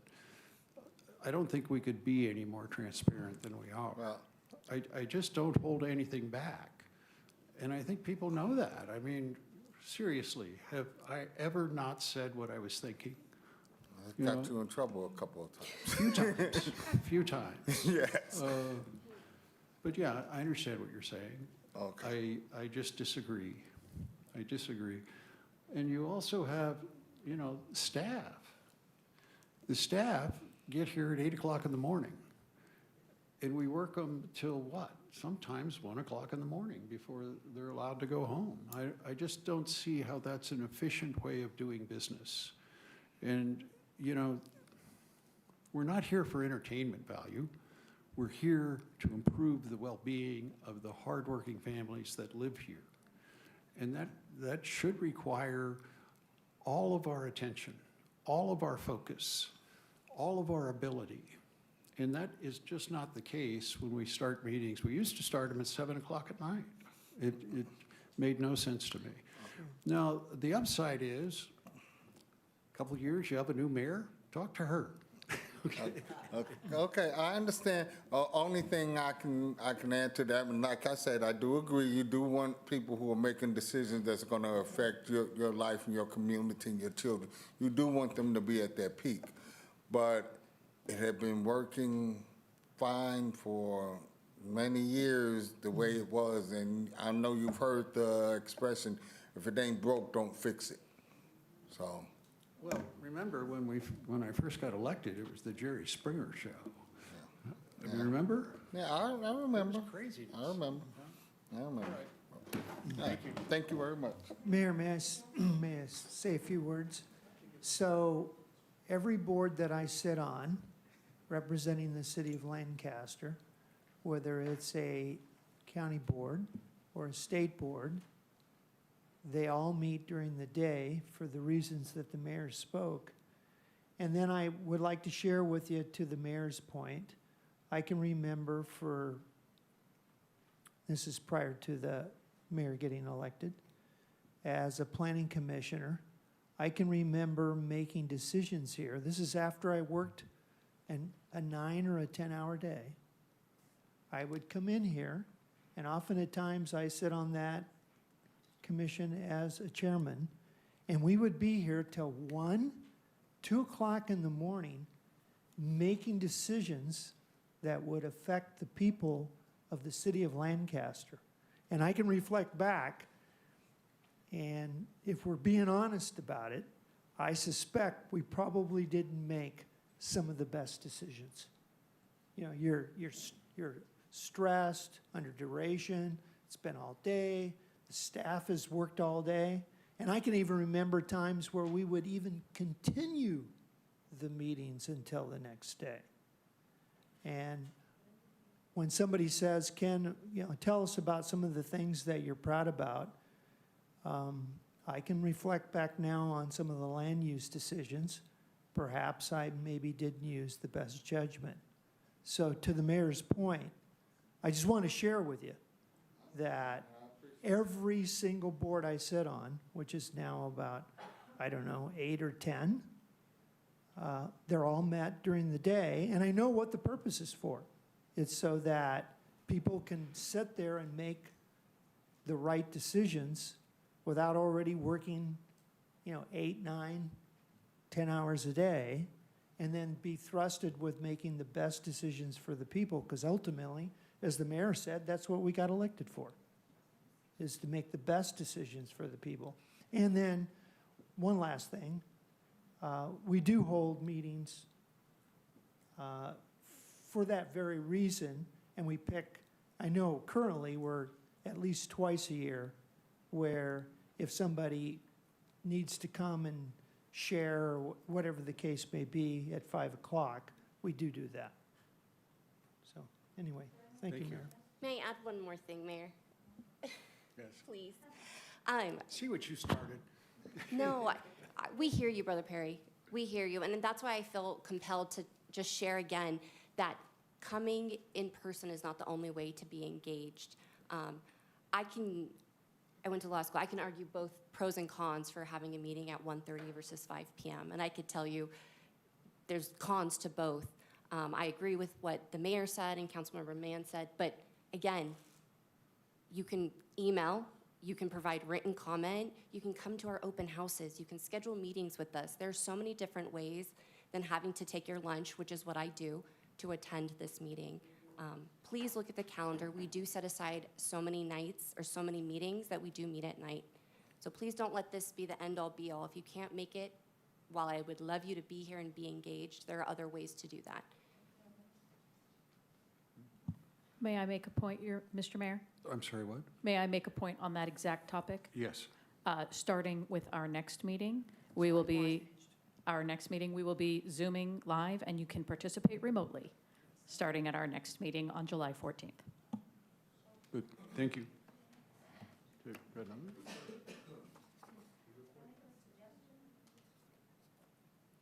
I'm sorry, I'm not allowed to call people from the audience. You have to have a speaker card. I know that, you know.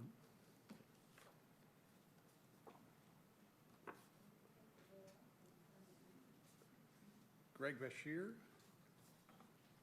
How you been, Greg? Mr. Mayor, hi.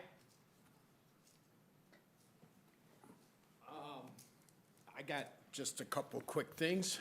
Welcome back, Ms. Vice Mayor. The streets, and I talked with Councilman Mann and the Vice Mayor at the open house meetings. Thank you, Trolise, for being there and explaining things. I just hope that it's been explained enough, because I did hear from some of the people here that the ballots are a little confusing. I too was confused, but I came here, got some answers, and then went to the open houses and got even more answers. So I guess I'm happy that we're getting the security portion of city life under control, and August 1st going to have a full force. Really happy about that. My big bug is the roads, streets, and hopefully we can, you know, really start attacking that problem. When these 4 fees are passed, and I think they are going to be passed because there was a lot of chatter, like when they first came out, seeing it on social media and stuff. It's kind of died down a little bit, but so I'm hoping if they pass, we'll be able to skim a little bit off the you know, maintenance and the sewers and stuff, and you know, kind of push that towards the streets. You know, We actually are. We're increasing the budget on the streets. Okay. It's a gargantuan job, but we're looking at it. Not Okay. with these funds. No Not with these skimming. funds. No These funds skimming are will be done. only for the LLMD, drainage, and sewer. The work we're doing on the streets is from the general fund. I have to make Greg, that you see crystal what you clear. did? You got me in And trouble. skim probably wasn't the right word, but one of the things that I did want to say real quick is I heard about the fencing, and I like that idea, but I mentioned last year or sometime, couldn't we just get a fence and put these people that are bugging and living in firehouses and church buildings, can't we just house them in a fenced-in area? That's my thing. Greg, you're trying to suck me into saying something I shouldn't say. Well, I'll say it So I'm for gonna you, bite Mr. my Mayor. Thank you for your comments. Okay. See you next time. All right.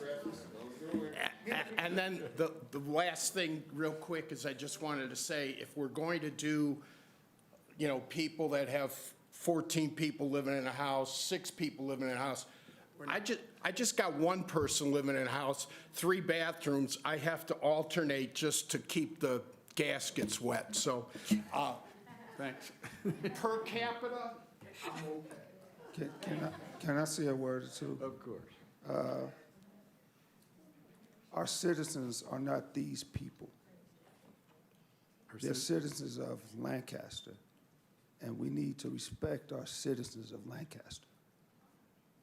So I understand we don't want our citizens violating our property, but we should not be calling them these people, because we need to respect each and every person here in the city of Lancaster.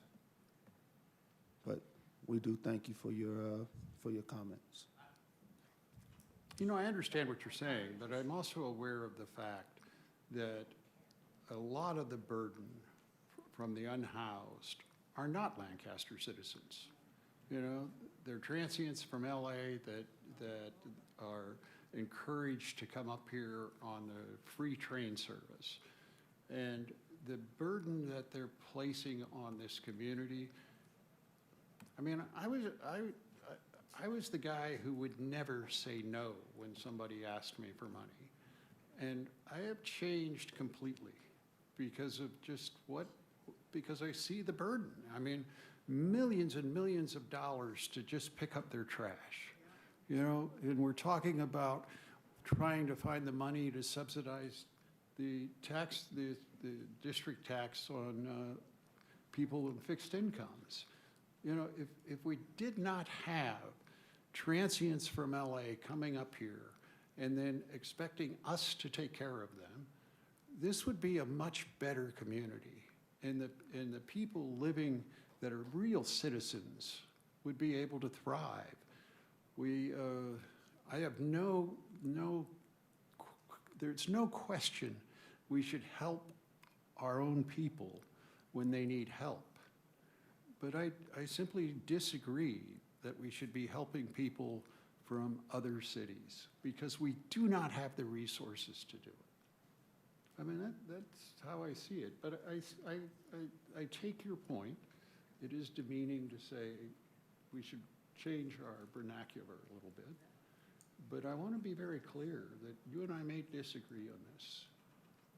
I don't think we do, but we might. With that, Mayor, do you want to go ahead and announce our next speaker card? I wanted to hear what Cedric had to say. Okay. Yeah, so I agree we should help each and every person that's living here in Lancaster, even if they're coming up from another city. We need to work on getting them back with their family members. And that's something we need to take pride in. That's something we need to respect each and every person. We owe a duty to them as a person. We owe a duty to them. We need to make sure that we're making sure that their well-being is taken care of. I don't disagree we need to take care of the citizens here, but we need to treat each and every one as a person. And we need to make sure that we respect them as a person and make sure that we reunify them with their families, if they have families, because if we do that, we can reduce homelessness by making sure that we reunify them with their families. And if they don't have families, we need to do the best we can to get the services to help them get back on their feet and go back to LA if that's where they choose to go. You want to remember that 86% of the people that we contact that are unhoused refuse any services. 86% refuse services. So we can put this item on the agenda for the next meeting, So but I do understand that, but I service the homeless as a PO. I understand that a lot of them at any given time may have $10,000, $12,000 in their pocket. But we need to meet them where they're at.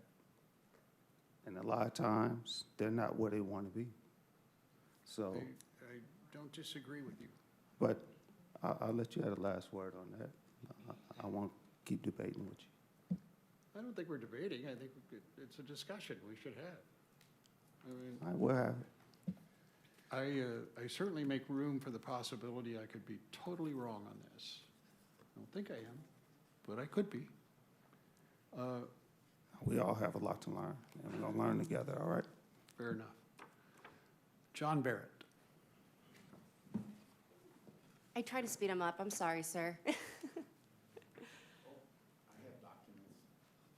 got a doctorate. It's not fair. So I'm here today because we're having a problem getting a property divided. It's been going on over a year and a half.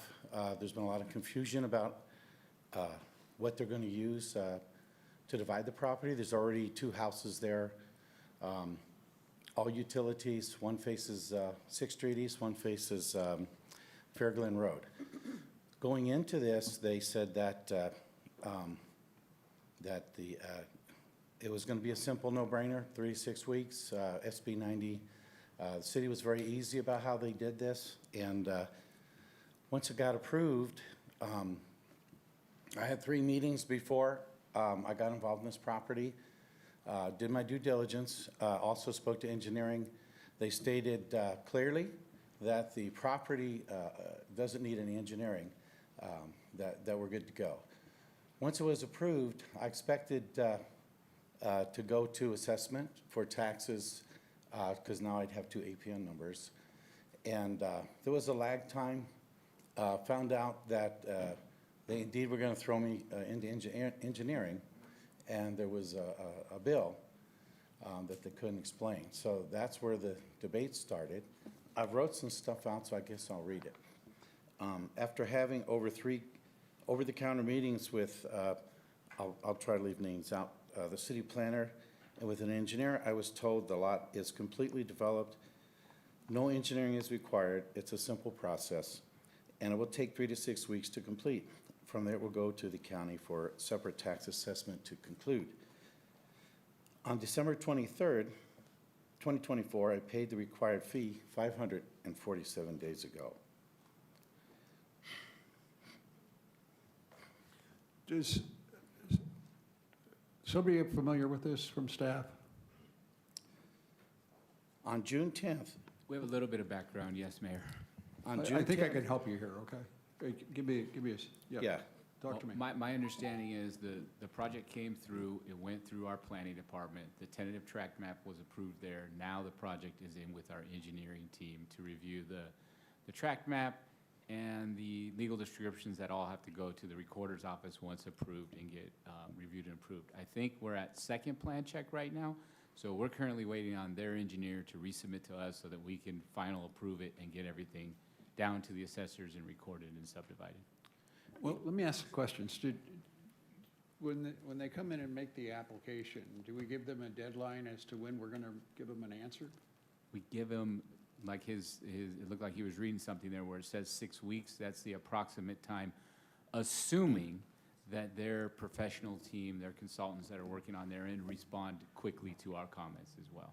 Well, I thought he should be able to go to the website and know exactly the status of the project, and it would reveal if we were somehow not diligent in our responses. You can look in what's called Acela is the software that we use, and you can audit the entire back and forth there. So how long did we delay you? Well, actually, everything's been approved, and that was 378 days ago. From there, now I'm using Duke Engineering. I think they're the premier company in town. It was surveyed, everything was done, everything. From there was just, by the way, super long lag periods, nobody responds. I have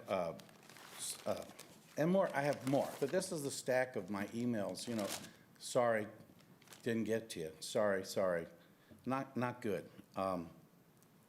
not good at all. So what I was told, I had a meeting and said, SB 9 says, you're not supposed to be doing this. These are violations. This isn't cool. I just want to get this done. From there, they said, well, we're going to switch you over to and you have the documentation there, to raw land.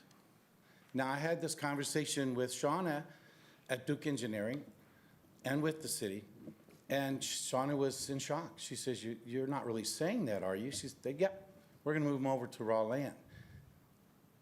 So they were trying to throw in a environmental fee. Decided, okay, never mind, because I'm pushing back, and unfortunately, the more I push back, the worse it gets. Also, even though everything was approved, I had to pay over $7,700 with a balance of over $12,000, which was originally over $12,000, which they said, and of course, and again on a phone call with Duke Engineering, that this one line, this one document is going to go to AV Engineering. They were astounded.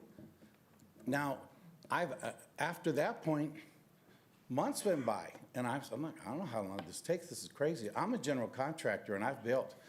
My wife's a realtor. I was an appraiser for 12 years, so I have a pretty good background in these type of things. And Listen, send me an email to my city email account. If we are in any way not doing what we're supposed to. respectfully, there's some problems. I mean, we're 4 generations. Our businesses are here. Okay, just send me an email, and I will look into it and see if there's some type of obstacle that is easily removed. I Okay? hope so. I mean, But I'm I fine with understand it's your a frustration. I'm and- fine with it's just a misunderstanding, but this should be done. We've had to lower the, we need to sell one Okay, property. just send me an email. I'll deal with it. I guarantee it, Yes, sir. okay? How do I get your email? Huh? Did- Okay. All right, Good, thank you. thank you.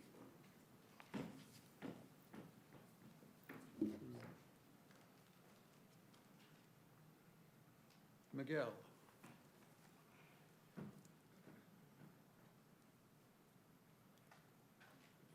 You know, Mayor, I never called you Rex. I never called you Raymond. I never called you anything but Mayor because there's certain dignity to being mayor, whether I disagree with you or don't disagree with you. Earlier today, and I saw you honoring 2 women, Dr. Zimmerman and Dr. Zealous. You called them by doctor. I have the same doctorate degree as them. No, you don't, Miguel. What do you mean? Just because you didn't graduate from Harvard doesn't mean that you don't have a JD. I'm not going to argue. Okay, you don't have to argue, but that's disrespectful. You didn't graduate from Harvard. You didn't go to Princeton. You didn't go to Yale. You went to some college, but you passed the bar. That's commendable. I didn't go to USC. I didn't go to UCLA, but I wrote a dissertation. Do you know that there's about 240 million people, 340 million people in the United States? And I'm one of 250,000 Mexicans with a doctorate degree, and you have the audacity to disrespect me and telling me that? And I wanted to confront you about that, because that's rude. I've never been disrespect to you, but things are changing. That's the first thing. Second thing is that we come from Peropecha people. Where I come from is the 14th, 16th century Mexican. We've been here for a long time, for centuries on this earth. America's about to be 250 years, and we've been continuously condemned and disrespected by people like you. And the city manager, when I'm doing my First Amendment right, he gets 2 of your officers to remove me. And I wasn't being disruptive. I was disrupted afterwards. That's the first thing. Or second thing, since the 1900, Mexican people have been deported. 1910, 1920, 1930, 1940, 1950, up to now. Total disrespect, and it starts with people like you. The assessments, we're gonna have a big rally for the community, February 14th at 12 p.m. outside of the City Hall. July 14th, big protest for the community to come out and please protest. Rocio Castellano seems to be the only one that stands up for the people, and we appreciate that. And we're just really sick and tired of being kicked around by you. You've been here too damn long. I'm glad you're leaving in 2 years, and it's ingenuous for you to assume that a woman is gonna go ahead and get elected like Lauren Hughes, which I think she is qualified, but there's also Rocio. There's also Jonathan Irving. Yeah, he's still got time. So anyway. You're out of time. It's Thank you. Dr. Miguel Coronado. Raymond? Thank you. Arthur Callaway. Now, that's a tough act to follow, Arthur. I have an MBA, and I need you to talk to my MBA. That's hilarious. Oh, okay. So, I want to talk about Prop 218 again. I'm not against supporting infrastructure improvements. I'm not saying this information isn't available. I'm saying, reading all of the PDFs on the Prop 218 website provided by the city, these were questions I was left with, which means I know a lot of other residents are left with the same questions. And listening, if you put this on property owners, then all property owners who rent are gonna put it on the renters. They're just gonna pass it through like any other corporation. Why am I gonna take that hit? I'm just gonna raise rent. To make this decision, for me personally, as a property owner in Lancaster, to make this decision, I need the following information provided and would like to make sure that all residents are informed in the same way. This is not something that should be done fast, as in approving this in July. Just saying that this is an attachment provided in an agenda. We already know the low turnout for, how many people do we have in the city? 190,000 now? 170? Okay, 170,000 people. When I first met David Paul in here, he's like the most attended, perfect attendance to city council meetings, and there's only like maybe 0.001% of people that are like that are reading agendas and attachments. So I'm asking the city to provide me with a parcel-specific calculation worksheet of some sort, so I know why you're saying it, what you're saying about my actual parcel.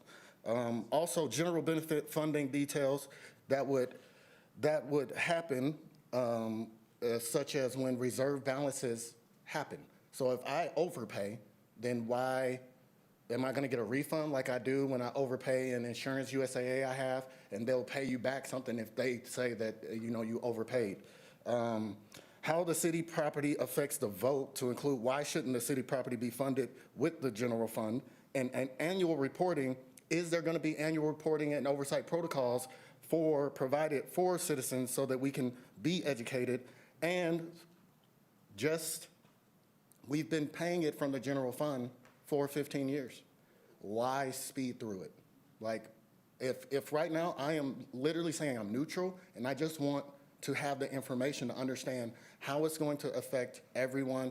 We're talking about the people on fixed incomes and all that stuff. Like, we just need to provide the plan to where a regular person can actually understand the information. Thank you. I think your questions are well grounded. It's just you have 15 of them, and I'm not able to. I don't have the cognitive ability to answer them from here, but they should be answered. She gave me her card right there to say the answers, but I just want to make sure that it's, because what happens in these meetings is that I come and I get the answer. And I'm saying that we should be trying to figure out the way so that everyone is informed in a way that makes the most sense. And just burying it in agendas feels more like the information should only be learned if you know how to devise the information, and a lot of people don't have that ability, just period. I don't know the answer to some of those questions. Yeah.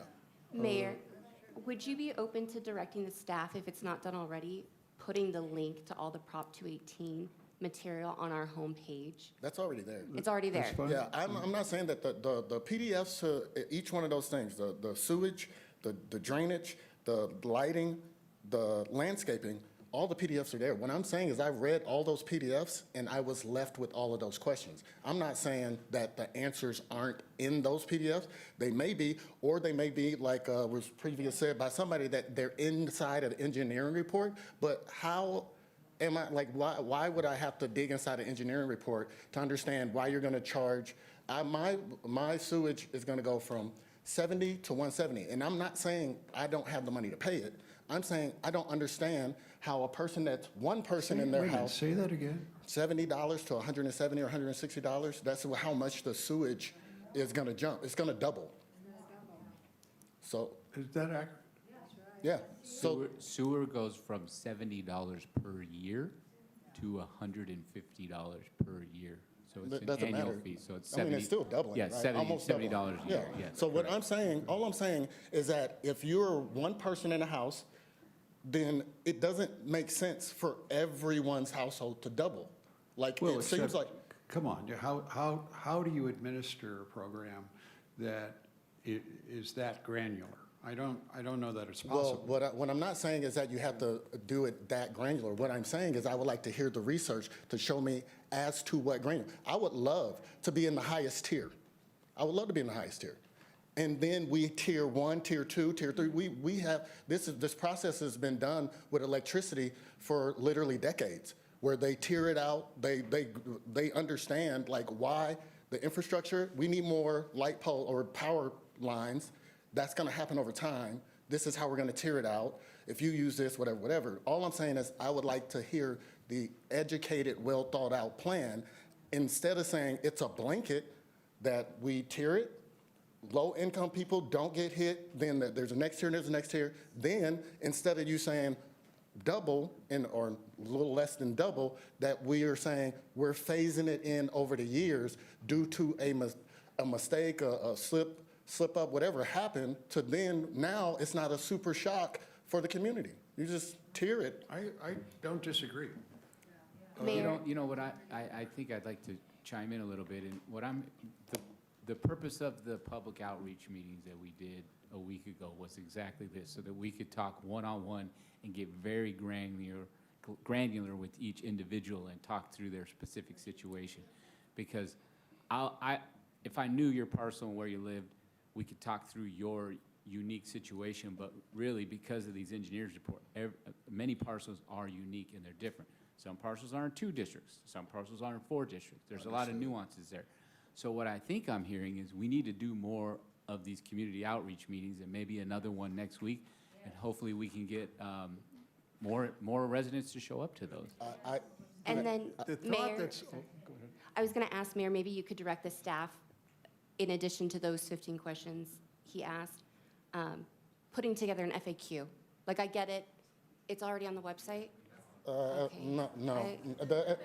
No. Wait, time out, but Allison, specifically to the 15 questions he asked, could we just have someone on the team that we get all of them? Yeah, we can make sure that it's supplemented. Yeah, I just add one thing. The thing that comes to mind is why isn't our AI programs available on the website where they could ask any of these questions and get real answers? So my thing is for us to, all I'm asking, I'm not saying that like I already said multiple times, I'm not saying that the information does not exist somewhere, but if we're all. But it should be easy. Yeah, it should be easy to obtain, and if we're all asking this question, so you honestly said, I don't know the answers to these questions as the mayor, right? Yeah. Multiple people don't know the answers to these questions. What I'm saying is why one more public hearing is not enough.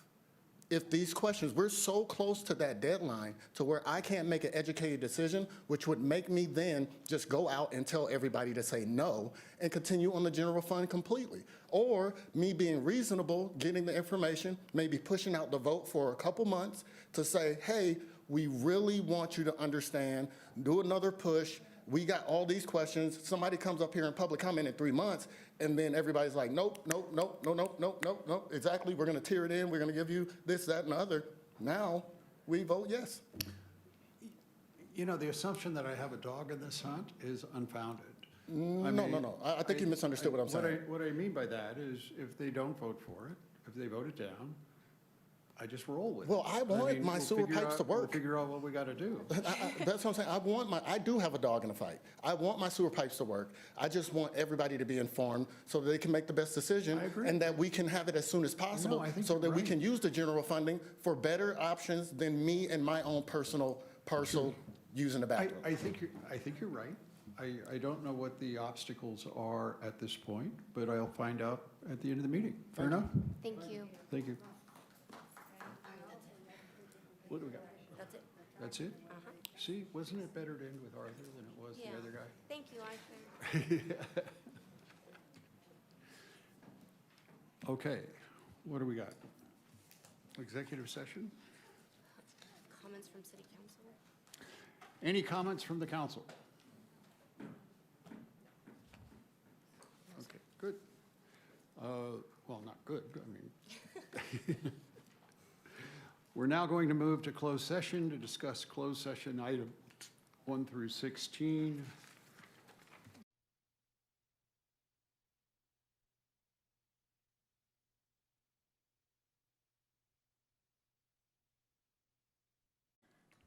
City Attorney, your announcement, please. In closed session, the city council took closed session agenda item number 7 up and gave direction to staff and legal counsel. No reportable action.